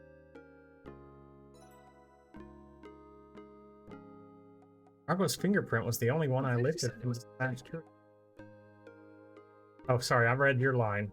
Plus, she admitted to taking the antique silver wedding stein. That's all pretty clear cut. But she mentioned having help. Who helped with the steins? Did we know this? Wouldn't have been Evan. Jack. Well, wouldn't Jack also have key? Oh, Nathan. I think she Nathan? mentioned Nathan. Yes. I mean, my vote is Nathan. Wait, what? I feel What like was Nathan? the native Canadian. Why would he help her with that? I forget the reasoning, but I thought she brought him up. I mean, Nathan admitted to. Yep, here we go. You're right. Nathan admitted to helping Margot hide the antique silver wedding. It helps when you didn't do this last weeks ago, or Yeah. a week ago, I think at least. But he's doing it for the right reasons. I promised I wouldn't tell, and I won't. Did he also help with the brooch? Who was the imposter at Crimson Law? Albert, right? Yeah, I mean, who else would it be? That's his name. I'm just making sure I remember. Yeah. That explains why he was examining that glacial erratic. He had no idea that it wouldn't be a good indicator of the geology in the area. Fort Albert wrote for Nessa demonstrated no knowledge of proper field report procedures, nor appropriate use of mineralogical terminology.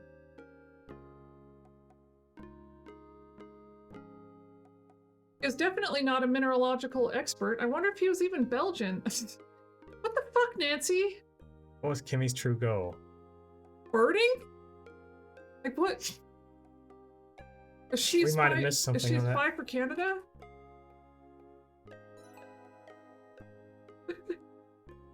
After everything I've witnessed, I'm pretty certain that Kimmy is just a keen birdwatcher who probably had the worst vacation of her life. Everything and anything can look suspicious if you're looking for suspicious activity, so do we think Nathan helped? Were Evan Richards and Nathan Cardinal friends or enemies? But they're friends. What? That's a curious question for the game to Yeah. ask us. I wonder if we missed something there. Their conversation in the conservatory indicates that they are similarly aligned when it comes to the fate of the lodge and life. They also met up in the study after that first dinner. It was hard to tell if they were friendly then. But I did see them shake hands. They respect each other. What? Were we supposed to be doing these throughout the game? Margot entrusted the antique silver wedding steins to Nathan. She trusted him. This is like old news stuff. Some of it. And Nathan was risking Nessa coming after him for the valuable antique. So this is the thing from the Colonel's bequest. You can put together notes at the end, Uh, and it'll let you be wrong too. what was the one but we whipped? Was it It's the like compass part or of the game, right? It's the Oh. figuring it out. Like, okay, I just hate being punished for not picking up. you're not being anything. punished. It's not intended as a punishment. Okay, whatever. Let's just keep playing. Okay. Nathan was out late at night with Jack, and they were both helping Mr. Richards. I heard them talking about that. I recovered a sample of clear crystals from the salt at the lodge that didn't dissolve in water. I'm pretty sure that's what Nathan and Jack were trying to hide. And Nathan helped me and Jack rescue Mr. Richards tonight. She's really been long. He risked losing his Indian status by revealing himself to Ranger Murdoch after having snuck off the reservation. He's a true friend. Mr. Richards is lucky to have him. Yeah, see, we're right. Or Jack and Nathan trying to. That's a good Diamonds. question. I don't know, that's my guess.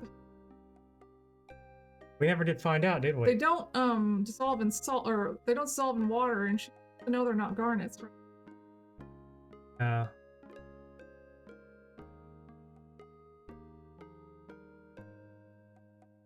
I mean, you can put whatever. That's just my.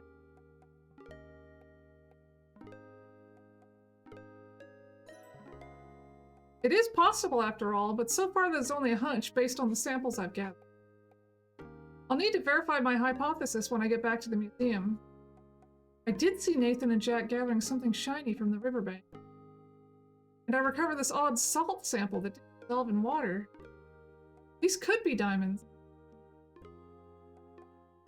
where did Jack conceal the suspected diamonds? Salt. Already.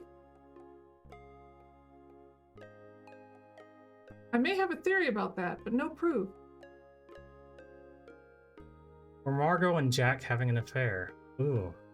Unknown. I think we just gotta skip this one. Yeah. Why don't I suggest Nessa came to the lodge intending to threaten or harm Evan? Almonds. What I thought.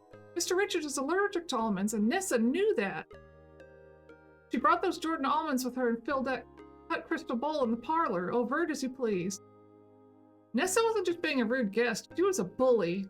So one thing to notice, or one thing to note here is while this is here, it's optional. It told you could just type sleep and go to the end. Yeah, but it's like, oh, do you want to not know how the mysteries all turned out? I think the idea is you do a few playthroughs possibly if you want everything. Oh, that Try- kind of. Or you're very, very thorough and take a while. That's the thing, is I thought we were super thorough, but apparently we missed something. But at least she didn't get away with it. You're exhausted and decide to go to sleep instead of pondering these questions. An affair? Like, what? Where See, was I there had any a feeling sign of about that? it, but there was no real strong evidence, I don't think. Hmm. You wake up the next morning feeling refreshed and ravenous. I mean, she did help him with... You Wait. think he helped her steal the brooch? Was that? Maybe we Maybe. can check the prints on the brooch.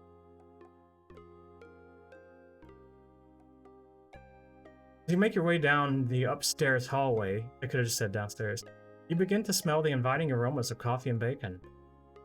You enter the kitchen and find the other inhabitants gathered around the table digging into a hearty breakfast. You join in. Morning light is streaming through the small window, causing motes of dust to sparkle and dance in the... Mr. Richard just slumped in front of his plate, eyes downcast. Someone helped Margot steal Nessa's brooch, didn't they?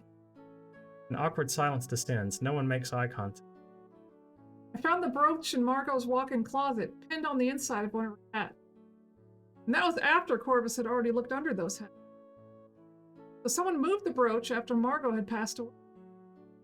Who was it? It was probably someone tall. I could barely reach mannequin heads, and Margot was even shorter than me. And ill. Okay, it was me, Nancy. I hid the brooch up there. Oh. It was to cheer Margot up a bit, more than anything. Just a fun little way to get back at Nessa for all her nastiness. Interesting. We'd also planned to sell the brooch and put the money towards helping with the lodge's upkeep. Nessa was trying to lay claim to the whole place, but she'd never lifted a finger to take care of it, nor sent a dime. I actually think that's a pretty good idea. What do you think, Mr. Richards? Sounds good to me. That would be a nice thing for Nessa to indirectly do. She certainly wouldn't intentionally do anything good for anyone else. Hand the ruby brooch over to Jack. Thanks, Nancy. Ha! Maybe I can get a new mop. Kimmy, I'm sorry that your birding trip was full of so much drama and tension, but I'm very glad I got to meet you. Thanks so much, Nancy. That's very kind of you. Yes, this was one of the strangest trips I've ever taken. So much unpleasantness and tragedy. But I don't regret coming here. Crimson is a beautiful place. Margot was very kind. Jack and Nathan really helped me feel at home here despite everything. And you, Mr. Richards. Yeah? I can see why you love Crimson so much. I love it too. Oh, that's real nice. Thanks, Kimmy. And Nancy, I'm very glad to meet you too. You're one of a kind, brave and clever no matter what happens. I'm sure you'll make your dreams come true. Thank you. That means a lot to me. I'll try my best. Nathan, I have to know Yes? about the set of silver wedding steins. I brought them back this morning now that they're out of Nessa's reach. I really appreciate Nathan keeping them safe for me. Don't worry, he told me all about what Margot did. And they're right about me. I would have just given them to Nessa to make her stop harassing me. Story of my life. Never again. I have to know. Are there diamonds here? Richards, Nathan, and Jack exchanged meaningful looks. I think you and Jack were picking alluvial diamonds out of the riverbank when I saw the two of you. I collected a sample from that area. I think Jack hides the little diamonds in the bag of rock salt at the smokehouse. I grabbed a handful of salt and dissolved it in water. Some of the crystals didn't dissolve. Nancy? There are diamonds in Crimson. We have to check the riverbanks regularly for ones that don't, or that come down the river.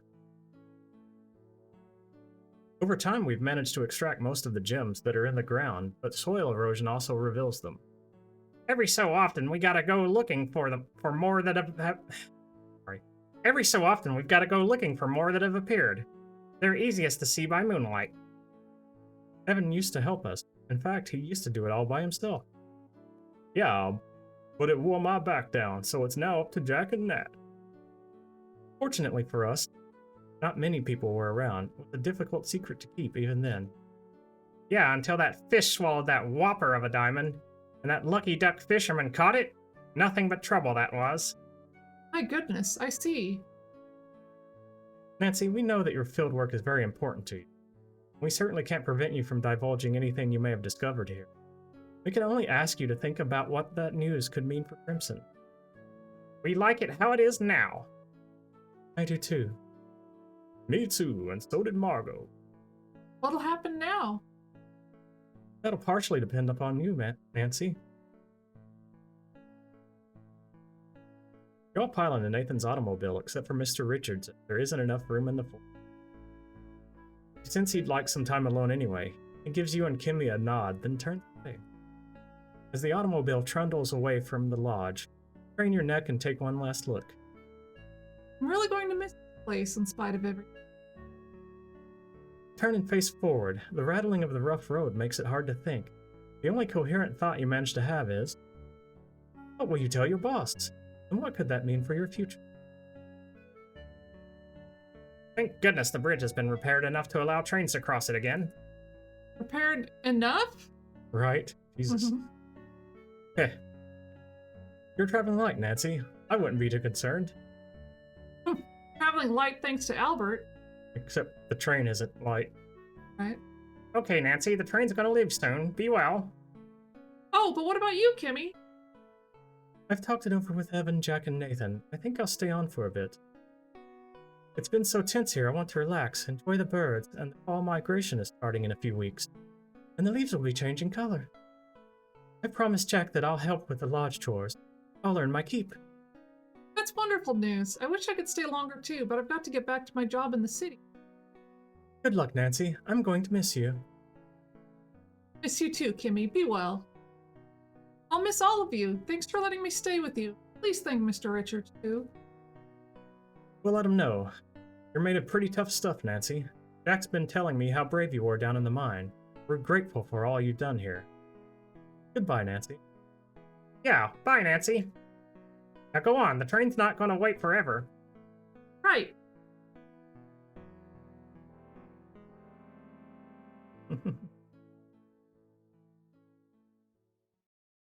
I love the art in this. I've said it a million times. That's really good. It's a fun game. You stare out of the train window. It's a clear, cool morning. As crisp and refreshing as it is this far north, brace yourself for the muggy summer heat down by Toronto. Bless you. Your mind is buzzing with all that has transpired over the last few days. It feels like you're returning home from a long voyage. You can't help but wonder, did you miss anything? Did you leave any loose ends? Would you like to be privy to some helpful introspective thoughts, yes or no? Oh, yes.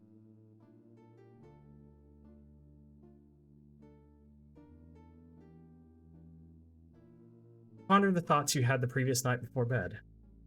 I'd confronted Jack with hard evidence. I might have gotten a confession. About the affair? Oh, the brute, maybe? But he admitted, didn't Oh, he? yeah. Albert was an imposter, no question about it. He was definitely not an expert mineralogist. We knew that one. I think it just tells you all the stuff Oh. possible. Gla- The glacial erratic boulder was not mineralogically relevant to this. I had no idea. Is there another detail that I missed that would support my theory that he wasn't a well-read mineralogist? I'm pretty sure that Nathan was Mr. Rich's friend. Yeah, I mean, it was obvious once it Yeah, talked about him risking his Indian stat. Yeah. But did I miss any important details of his actions?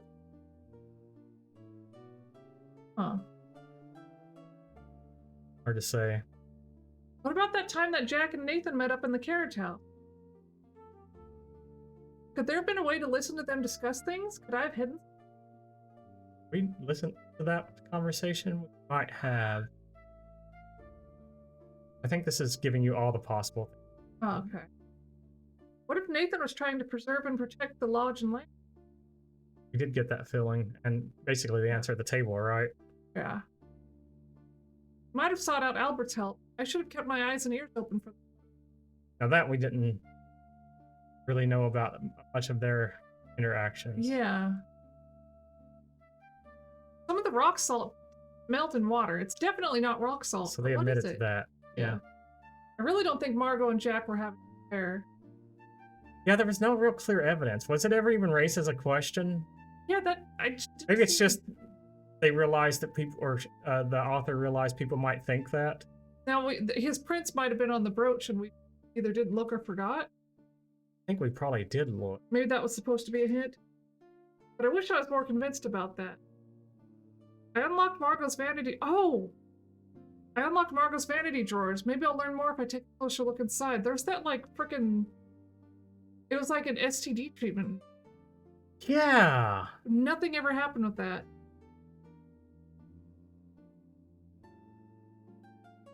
I can't think of much else, actually. We could have asked about that kit to, like, I don't think we ever got the. Oh, I guess we could have. asked about it as a topic. Yeah, but ask everybody? Well, probably asked the guy she was potentially cheating with. Yeah, but we were. That wasn't, like, on our mind. Oh, no, I'm not saying that. Yeah. I'm saying oh, we if we probably thought- could yeah. have, yeah, in retrospect. Turn your attention towards your impending interview with Ranger Murdoch. Feel like you've investigated Margot's murder to the best of your ability. After a good deal of mulling over, you can. Actually, I'm satisfied with all I've done. I am. Thank goodness. Having reassured yourself, you fall quickly into a deep, dreamless sleep. You don't awaken until the train pulls into Union Station. I question the replayability of this game if you know that everybody's going to talk for given the chance. Well, you can skip dialogues. That's true. Most adventure games, you can just power through to go down path. Like, if you just know what to do in order, you just do the things real quick. Ranger Murdoch meets you at Union Station as arranged. Ranger Murdoch! Hello, Nancy. It's good to see you again. Would you like me to drive you home to rest? No thanks, I'm eager to have my interview. Let's go. Right, follow me.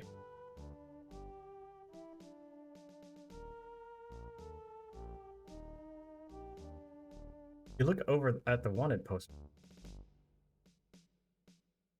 Face has familiar features, but the expression gives you pause. That'd be Margot. Unmistakably Margot. She looks scared and angry at you. The name is different. The Margot you knew was at peace, kind and caring. Feel fortunate to have met her when you did. The poster lists her offenses: assault, theft, racketeering, Huh. and public nuisance. Nancy? Sorry, just lost in thought. Ah yes, that person has been on the most wanted list for years now. Skagway was a near lawless place. Sometimes who the criminals were was a matter of public opinion.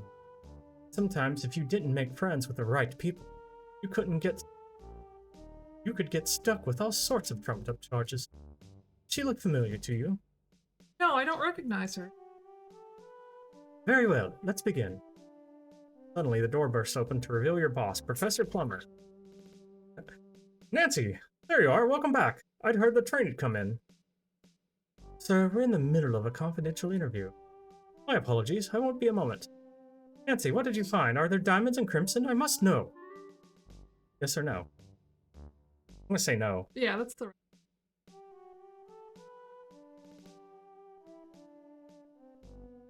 I'm afraid I didn't find anything significant, Professor. I managed to obtain samples, though. And I think I'll still be able to produce a good report for my fieldwork. It just won't be very exciting. I'm sorry to hear it, Nancy. As for exciting, most research isn't. Don't worry too much about that. Come see me when you're ready, and I'll help you with your report. Thanks so much, Professor Plumber. Us now. Take care, Nancy. See you soon. We're not jumping at the puppy. The fucking Really skitter off. Okay, now let's really begin. Any information you provide will be kept strictly confidential, of course. Thank you, I appreciate it. I don't know, I'm reading it. Although Nessa perished in the mine, it's important for us to get to the bottom of what actually happened. Nessa Crab was connected with Evan Richards' kidnapping, Argo's murder, and attempted fraud. According to Mr. Richards, he was assaulted at the jetty, but it was dark out and he was rather inebriated. Do you have any evidence connecting Nessa to the scene at the jetty? Yes or no? Oh, there's the hair. Yes. Yeah. And the footprint. Yes, I do. What evidence did you find? If there are multiple points to make, we'll discuss them separately. One-word answers will suffice. Hair.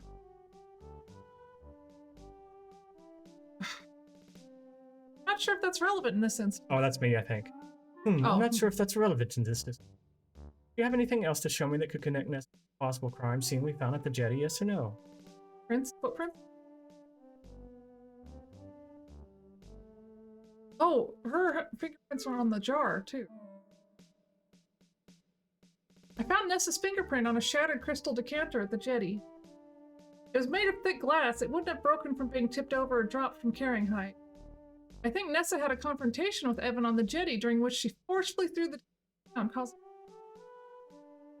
Well done, Nancy. Our investigators found that broken decanter and came to similar conclusions.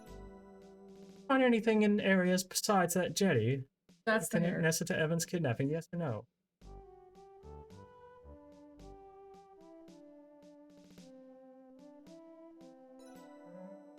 I recovered these hairs from the woods north of the jetty. I'm pretty confident they belong to Nessa.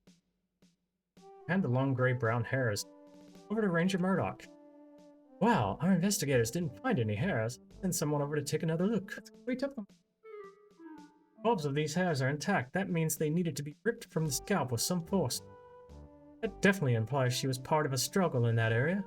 I'm going to have to keep these hairs, Nancy. Yeah. Oh darn, she's taking our hairs. Of course. Do you have anything else to share that would connect Nessa to Evan's kidnapping in areas other than the jetty, yes or no? Footprints.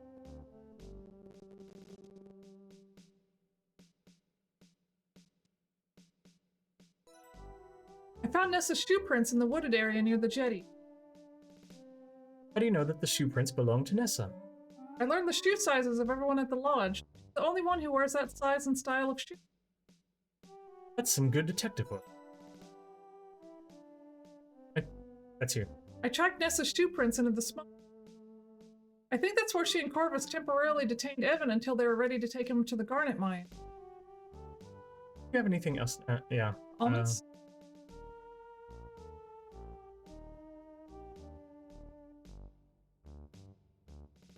I found these Jordan almond fragments on the table in the smokehouse. I managed to recover Nessa's fingerprint from one of the candied shells. This is fantastic, Nancy. You placed Nessa in that smokehouse. May I have those? Of course. Give the Jordan almond fragments. I think that's all the information I have about Nessa and the areas around the jetty. Okay, let's move on. We believe Mr. Richards was being held in the lodge's smokehouse before Hey. being moved to the garnet mine. Find any evidence to support our theory regarding this unlawful confinement, yes or no? Yes. Jelly.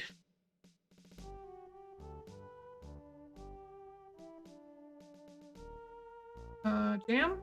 Jam. Oh yeah, because jelly don't shake like that. Mm,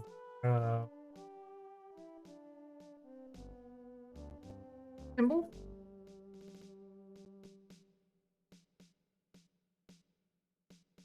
Drawing?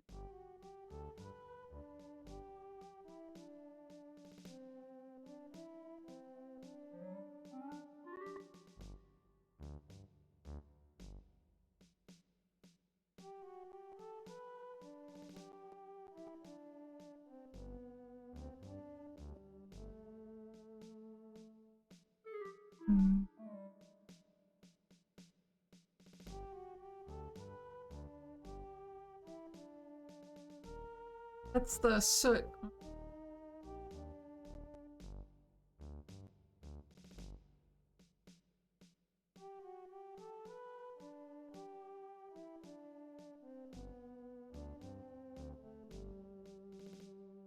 What's the blue goo?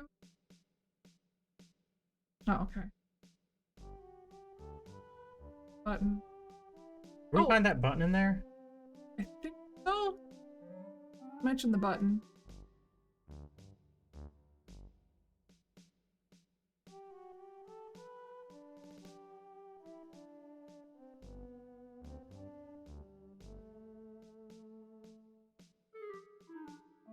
Jammer jam.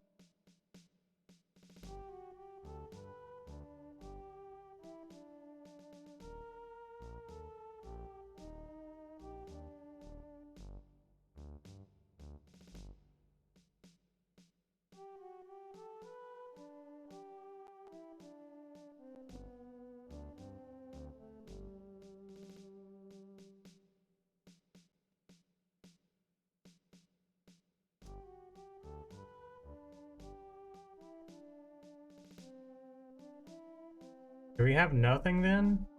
Yeah, if he's not buying the bit about the... Wait, what was the shape again? The target? Oh, that's not what it was called. I think it led them to the mine, maybe. Garnet? Or maybe, Is it mine or garnet?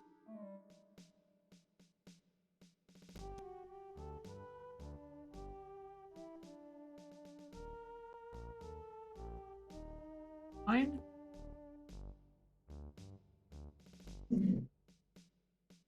you want to say no? I know. I'm tired of... This game has made me tired of finding the word. Oh, no, I'm afraid not. Okay. Okay, Distracted. moving on. How did you figure out that Mr. Richards was taken to the garnet mine? Now I get to tell.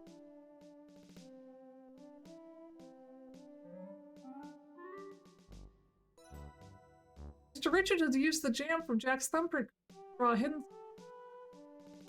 The symbol was the red circle surrounded by a round red border. Red? It was raspberry jam. I tasted it. Tasted it? Yes, it was delicious.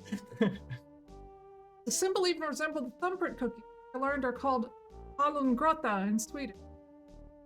Hallongrotta means raspberry cave in English.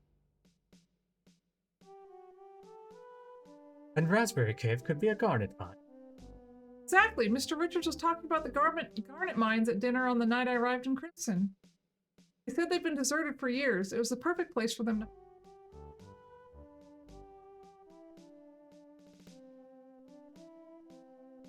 Oh, Mr. Richards told us that Nessa was attempting to intimidate him and forge a copy of his own will. Do you have any knowledge that might back up his claim, yes or no? Will? Forgery? I guess 2 word? Does it have to be 1 word? Like, document?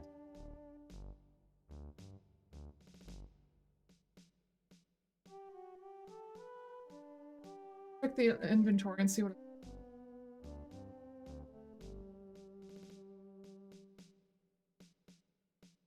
I think it's one on... right?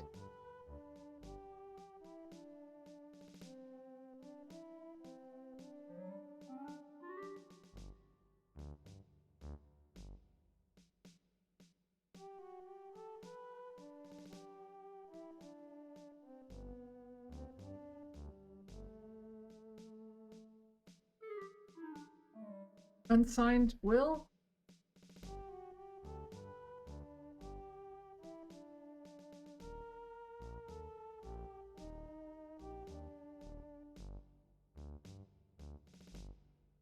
Oh, the almonds? Of trying to intimidate him. What gives evidence that...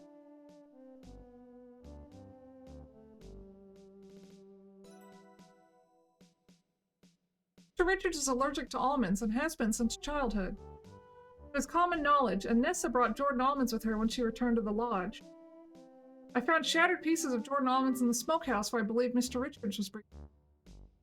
I managed to recover one of Nessa's fingerprints from the remnants of one of the shiny candy shells. Stellar work, Nancy. Our investigative team didn't find that. Stole it. What's more, there were more Jordan Alma pieces in the cavern where Nessa brought him. Oh wait, sorry, that's yours. That's alright. But what's more, there were more Jordan almond pieces in the cavern where Nessa brought him. There's no doubt in my mind that Nessa brought the Jordan almonds to the lodge knowing full well how dangerous they were. Maybe at first she only planned to intimidate him with them, but in the end she was prevented from doing any worse. Let's move on to Corvus Shaw's role in Richard's kidnapping. Do you have any evidence to connect Corvus to these crimes?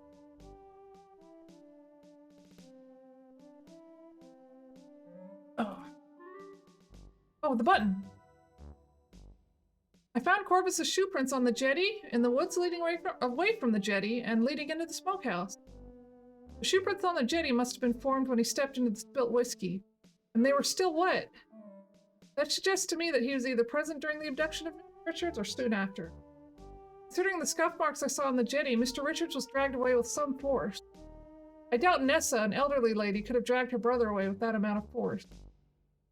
That's terrific work, Ned. Our investigators didn't see any shoe prints on the jetty. They must have dried before we got there. But now that we know you're there, or now that we know they're there, perhaps some forensics processes will help reveal them. I think Corvus's movements during that time were pretty clear. Very thorough of you. Every bit helps. Button. I found this metal button, which I recovered from outside the smokehouse. I observed Corvus wearing a striped vest with this exact type of button that very same night. If you examine Corvus's clothing, I'm sure you'll find that one of the buttons is missing on one of his vests. We indeed did make a note of a missing button, and now we know what happened to it. This is a very good piece of evidence, Nancy. May I have it? I don't think he needs to ask. He's right. Of course. I think that's all the information I have about connecting Corvus to the crimes against Mr. Richards. Okay, let's move on. What about any lesser crimes? We suspect Corvus was brought to the lodge by Nessa to commit fraud. Do you know anything that would help us build that case, yes or no?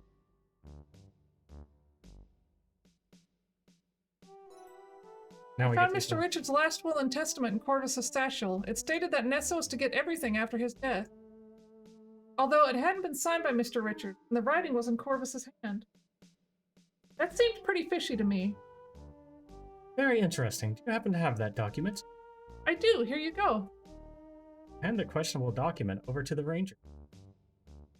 Thanks, Nancy. You're welcome. And what about Carl Leffler, aka Albert Respa? What can you tell me about? Rangers apprehended him in the middle of his sabotage attempt on the two locks, so that's another case. We suspected this man is involved in other illegal acts. Do you think it can contribute other criminal activities to him, yes or no? We didn't catch him. We knew he met up with Nessa at some point, but we didn't catch him in the act. We don't have evidence of the thing. We have that, yeah, we know that we have evidence of him being Carl L. from the ticker, but that... We can try. I mean, there's the dynamite, blasting cap.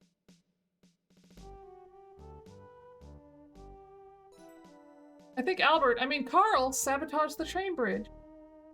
On the same strip of telegraph tape that revealed Albert's real name and next target for sabotage, it said, "Well done in Crimson." Oh, good point.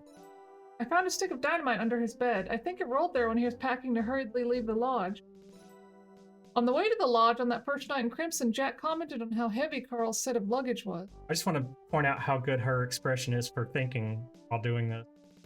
That's well done. I bet most of Carl's luggage was dedicated to hauling explosives equipment, dynamite, and blasting caps. In fact, I found a tin of blasting caps that Carl left in the lodge, as well as a bullet. He was definitely up to no good. Outstanding. Very done. Gee, thanks! Carl's fingerprint is on this tin of blasting caps. He definitely handled them. Excellent work, Nancy.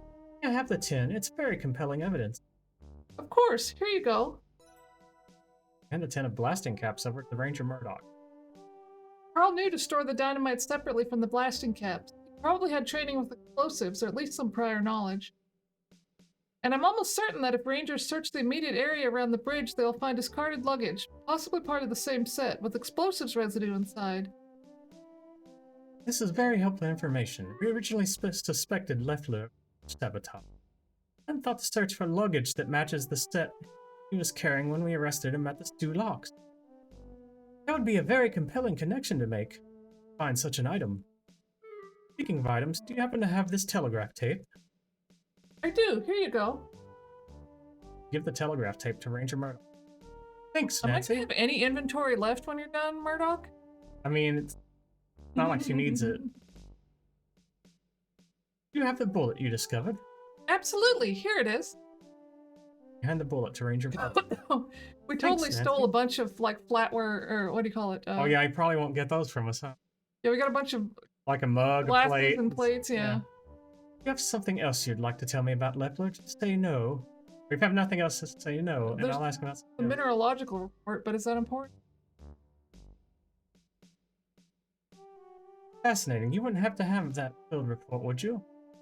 As a matter of fact, I do. Hand the field report over to Ranger Murdoch. Great work, Nancy. It's not worth the paper it's written on. Any mineralogist will tell you that. Geological Survey of Canada would never endorse it. I'll be writing my own field report, which I'm hoping the Royal Canadian Museum will publish. I'm proud of the work I did. With any luck, my report will be a newly definitive survey of Crimson Ontario. I'm sorry, I got a bit carried away. Back on topic. I wish I had something to show or tell Ranger Murdoch about that. What? Huh. I'm sorry, I was mistaken. Can we continue? What? Huh?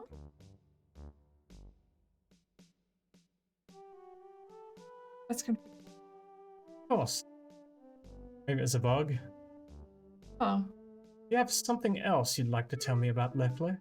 Say so. Or say no, and I'll ask about something. Fingerprint? I mean... Okay.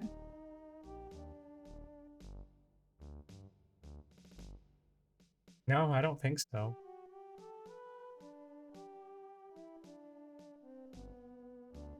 Oh, wait, Matt.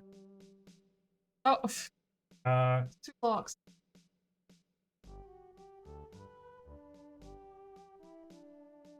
Fortunately, Oh. we have that investigation well in hand. We caught him attempting to sabotage this, thanks to the information you provided us earlier. No. No, I'm afraid not. Okay, moving on. And finally, Margot's death. Margot's murder? Does appear to be the case. We are looking. Do you have any evidence you'd like to give the case from Margot's murder? White paper? Yeah, flypaper. I found this empty box of flypaper in the garden shed. After reading its tiny warning label, I discovered the flypaper contains arsenic. Jack maintains a supply of flypaper at the lodge, but this is the only box that was in the shed. And this box looks crisp and new, but empty. I suspect Nessa was stealing flypaper and extracting arsenic from it. An interesting theory, Nancy. May I take this box into evidence? Of course, the jar, too. Give the empty box of flypaper. I recovered this jam jar from the river by Crimson Lodge. I think it's a key piece of evidence against Nessa regarding Margot's poisoning. Hand the jam jar over. Thanks, Nancy. What can you tell me about it? There's a powdery white residue inside, along with a bit of flypaper. I'd be very interested to learn what the residue is. I wouldn't be surprised if it's arsenic. Really? Yes, the box for the flypaper strips warns that they contain arsenic. Pretty dangerous stuff. We'll find out one way or another. Thank you, Nancy. I found a fingerprint on the outside of the jam jar. It's Nessa's fingerprint. Oh, sorry. This could go a long way towards connecting Nessa to Margot's death. And very possibly ruling the death of poisoning. Excellent work. What's more, I overheard Nessa having a conversation with Corvus in the apple orchard. She admitted to soaking flypaper in glass jars to obtain poison, storing it in her flask, and tossing the jars over the waterfall. That's pretty incriminating. especially if the evidence can back up your story. Unfortunately, the flask was lost to us once Nessa took her fatal fall down that chasm, but the jam jar will hopefully provide more than enough information.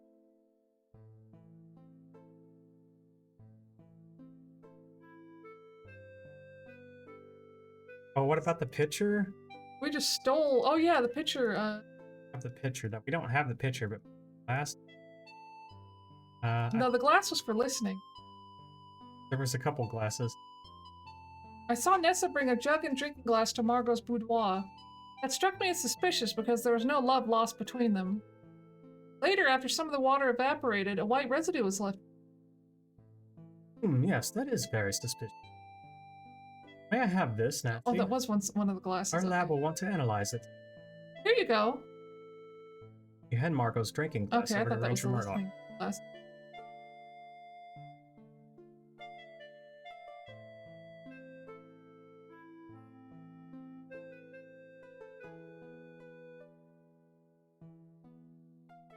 Plate she used for mineral stuff.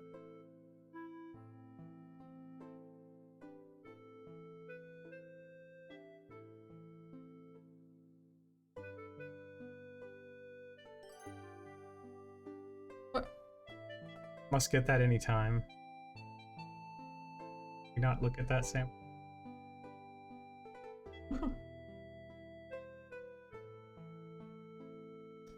Huh. Is that the planar rock? Wait, no, Oh, we I wouldn't thought, that was have. I thought that was the glacial erratic that she was Oh, it is glacial. dunking on the guy. Anything else in the Margot murder? Any more prints? Try the word print. I don't think we got anything. Yeah, I'd say no. No, I'm afraid not. Okay, moving on. I think that does it, actually. Thanks for your time, Nancy. You head home after completing your interview with Ranger Murdoch and immediately set to work with Crimson. You write at length about the samples you've obtained and the observations you've made, though you do leave out a few, such as that there are diamonds. Professor Plummer proves to be an enthusiastic and patient mentor despite his mild disappointment at the remarkable findings. You impressed him with your attention to detail and hard work. Together you produce an impeccable field report that is published by the Royal Canadian Museum and eventually endorsed by the Geological Survey of Canada. Your first publication, Nancy. A real feather in your cap. Weeks passed, soon you were immersed in your regular life. Become an expert on the filing system, even suggest some ways. Oh yeah. You find yourself missing the fresh air, the roaring waterfalls, and rushing rivers of crimson. Wonder if you'll ever hear about how things are. Till one day. There you are, Nancy.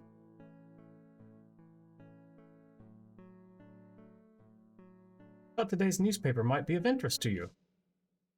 Start reading the news. The largest article is about Nessa Crabbe. Nessa Crabbe.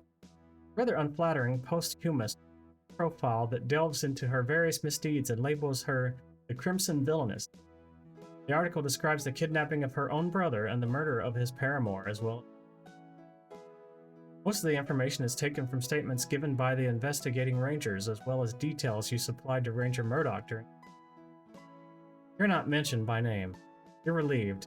You feel safer this way, though Nessa had no surviving relatives. Well, besides her brother. But Yeah. yeah.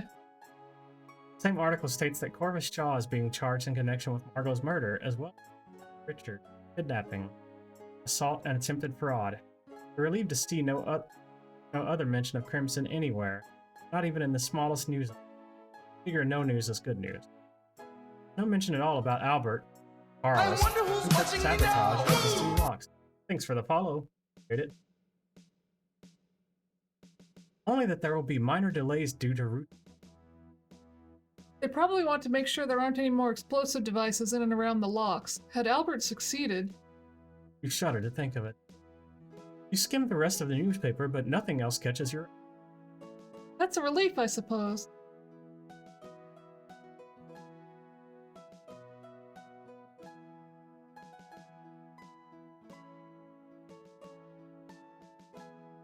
Too bad about the whole diamond fiasco, eh, Nancy? But we both knew it was a long shot. Good work today, kiddo. See you tomorrow, bright and early. Yes, sir. Start the long walk home. You're relieved that Crimson won't become an open pit mine, and that Kimmy and her cormorant are safe and happy. Oh yeah, they would have fucking dug a crater in that place. Oh yeah, Over yeah, for diamonds. diamonds. Especially that long ago. During wartime. Art. Yeah. Like that diner. Hiya, Nancy. Another late night, eh? I got a bit of stew saved for you. Kept it nice and warm on the stove. I love you. Thanks, Mrs. Williams. I'm starving. Go on in, lass. I'll serve it up. I'll be down in a bit. Okay, lass. Take your time. She might have a like Scottish accent or something, or Irish. She's calling people lass. Miss Williams ladles a hearty bowl of stew and slices a bit of bread for you. The food is delicious and warms you to the bone. She sits with you, and the two of you chat about the goings-on in the neighborhood. You're grateful she rents her room so cheaply. Museum clerks don't get paid very much. Once your belly is full and Miss Williams has washed the bowl, she waves you away from this menial task. You step lightly upstairs, lest you wake the other lodgers. Oh boy. Please don't tell anyone how I live. Right? Very Lenny place. You fall asleep as your head hits the pillow. You're exhausted, and tomorrow will be another exhausting day. But every exhausting day is another step closer to making your dreams come true. Well done, Nancy. Good art. All good art. The next morning,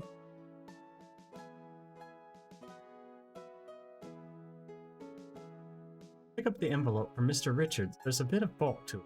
I'm surprised the envelope fit under the door. You open the envelope and read the letter inside.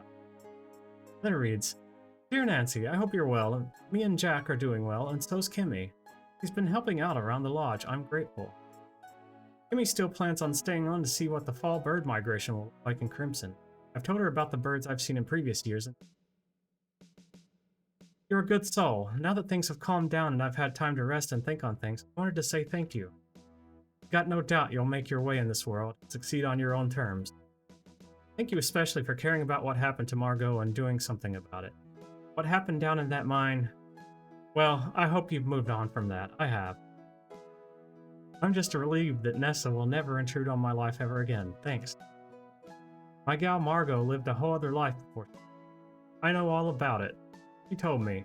I knew she was sick. None of it mattered to me. That medicine, maybe? Yeah. I just wish I'd died first. But never mind about the past, Ned.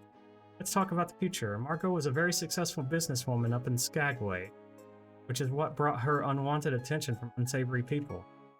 She had to do certain things to protect herself, including leaving town quick. She had to leave some things behind, and buried them, and told me where.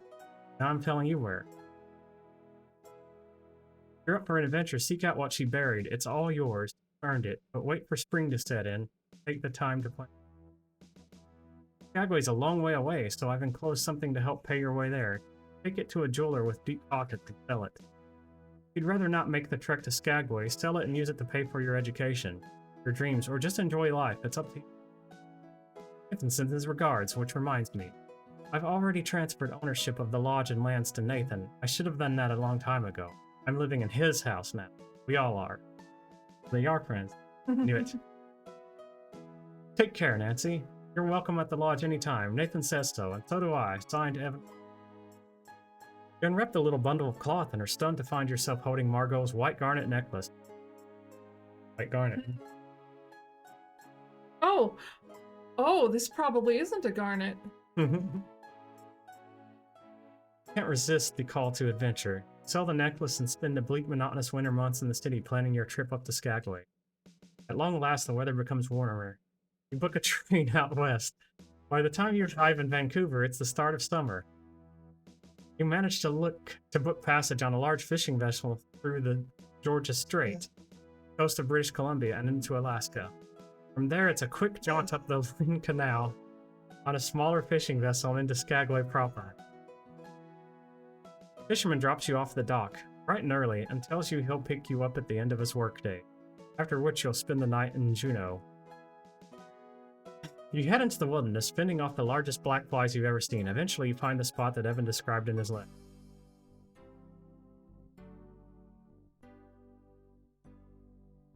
This is it. Oh my. You want to let Bluto out real quick? Yeah. Or I could, either way. But yeah, actually, if you don't mind, I. Okay, we'll be right back to finish this. I was expecting this to be a complete end, so one moment.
Yeah.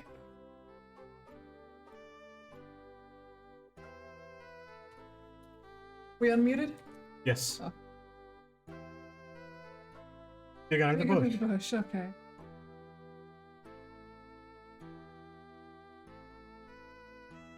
Look.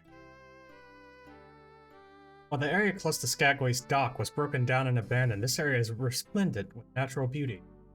The sky is clear, newly bloomed wildflowers are sprinkled on the steep rocky hills. Endless mountain ranges stretch into the distance.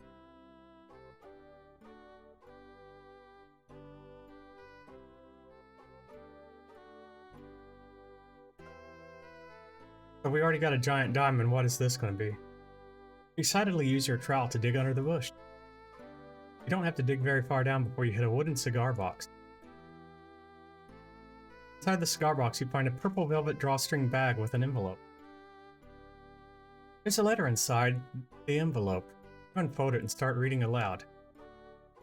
If you're reading this, it means I've never made it back here to retrieve this box. That could be for many reasons, but the two that preoccupy my mind are the following. Number one, that I've managed to find a place where I belong, among the people who love me, and that I never felt the need to return. The other reason is that I'm dead. I guess it could be both. Yeah. But seeing as this is the middle of nowhere, I'm going to hope that you are someone I care about and that I told you. Oh, I just realized you're reading my... Oh, it's what the letter reads. Oh, right, fair. And I've decided not to use voices on this part because there's... Yeah, it's narration. Yeah. I mean, we could do that, but... Yeah, that's... Whomever you are, friend or stranger, whether you came to this by love or luck, you're welcome to it. All I ask is that you tell no one where it came from, because I did find the contents of this bag near Skagway in a secret spot. One day I hope this area will recover from the harm that was caused by the gold rush, by people like me. It's my fervent wish that nature reclaim Skagway and that the waters will run clear once more. Be well, signed Margot. Carefully open the drawstring bag. Inside you find gold nuggets of varying sizes, the largest of which is as big as a walnut. Oh, wow. Take the bag of gold nuggets and put them in your pocket. It doesn't feel right to leave the box empty with a flash of inspiration. You leave the box empty. The flash of inspiration, you realize exactly what you should do. You place the samples from Crimson into the cigar box. Back into the ground where they belong. I'll keep your secret, Margot, if you'll keep mine. Well done. You carefully rebury the cigar box beneath the bush. Margot picked a perfect spot to conceal her treasures. Even now, you can hardly tell where you... I suppose that's that.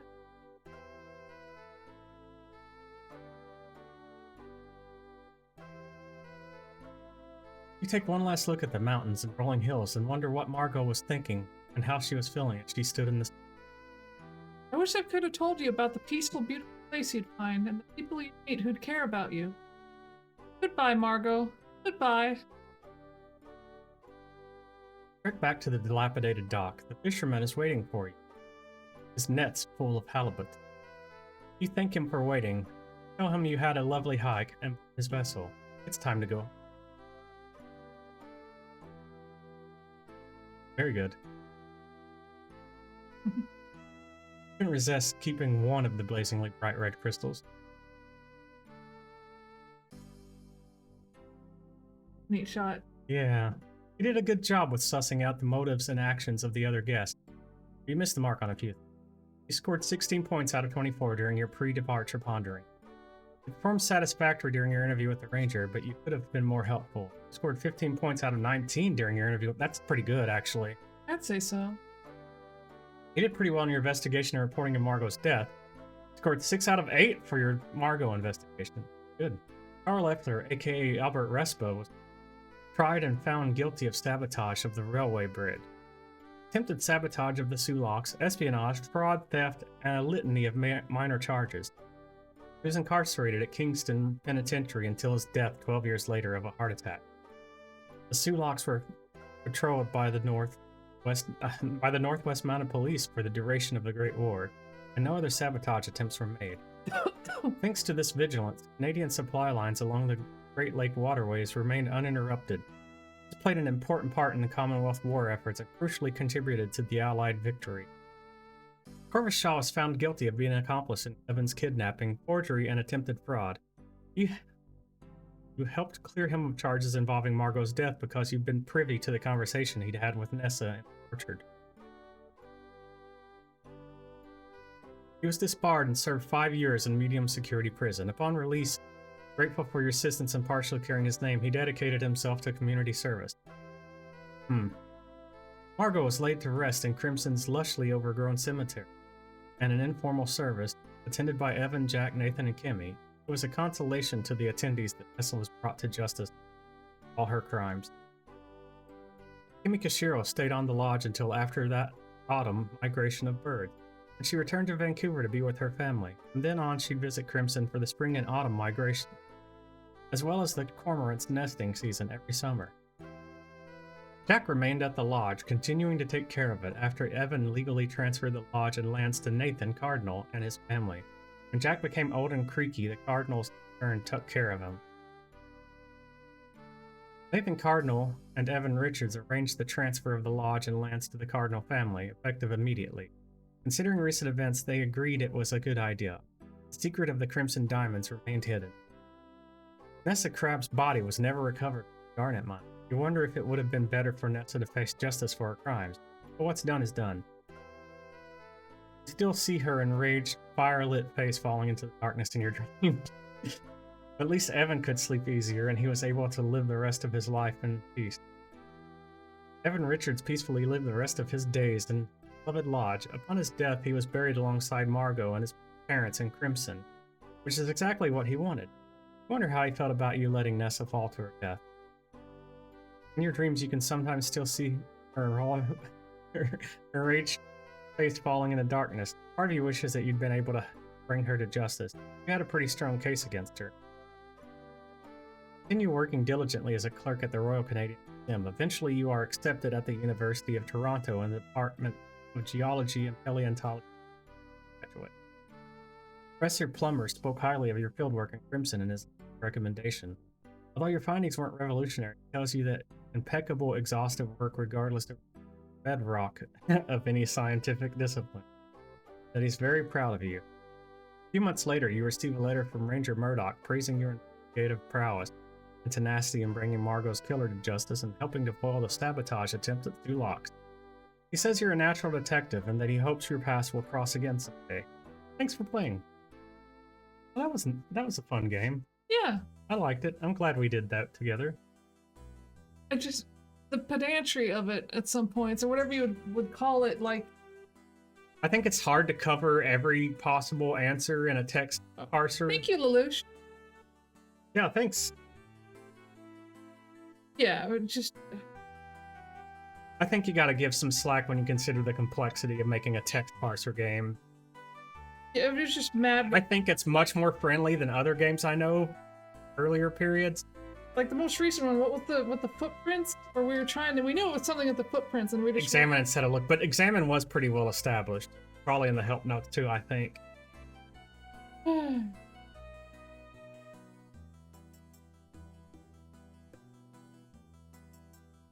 Well, because I googled the medication and it was some kind of STD, like maybe it was syphilis? Could have been syphilis. Because I know syphilis has been a tricky one to treat for a long time. People used to die horribly of that.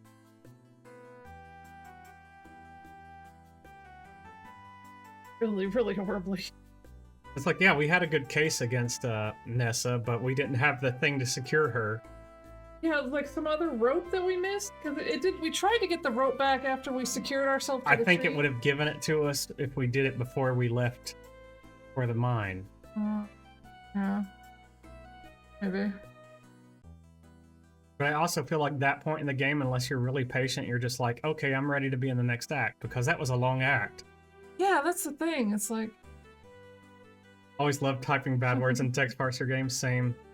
We typed some things into this one, I can't remember what it told us, but generally Nancy's a goody two-shoes. It wouldn't let us steal things, it wouldn't let us do mean shit. I'm surprised it let us walk away and let Nessa fall, honestly. Yeah, she was such Thanks a for the good GG. shoes. I was like, what else were we supposed to do? I mean, I guess if you wanted to load it and see what happens, but... We would have had to go She back, would've- I think. She would have escaped, I think. Yeah, I think that was a dead end unless... I think someone would have died, probably Evan. Oh, she probably would have been able to, like, run up and force almonds into his mouth or something. Yeah. Maybe she dies another way. Slips and falls or something, and then we don't have it on our conscience. But, I don't know. Thanks, Girly Satan. And thanks to Julia Miyamata for Yeah. for making this No, awesome, I did. fun I game. definitely did have a lot of I fun. really loved it. Yeah. It was just really frustrating sometimes. I don't think you get through a game Yeah. like this without some frustration. Yeah. It's just I mean, I loved Manhunter 1 and 2, and there were really frustrating parts of that. This is so much more friendly than Manhunter. oh yeah, And absolutely. I love those games. But yeah, this was a one dev effort. I think it was just her doing the art and everything, except for the music. She met a person through friends, I believe, and brought him in to do the music. It's very good for, especially for a one-person Yeah. job. This is the kind of game that used to take a team of people to make. Oh yeah. Not only that, she had to make it, or didn't have to. She made it in old Sierra engine that's still available for use and worked on by Yeah, I people. saw the commitment to the bit So, was there because there was like, she something was about not a Roland programmer, and she had to learn a bunch of stuff to do this. So Her friend did the music on an actual Roland thingy. yeah, I think so. Where did you see that? It was in the credits. Oh yeah. Okay, cool. So it's a pretty interesting dev journey from the bits I've caught of it. But yeah, I think that's going to do it for the night for us. We made it through. We had a great time.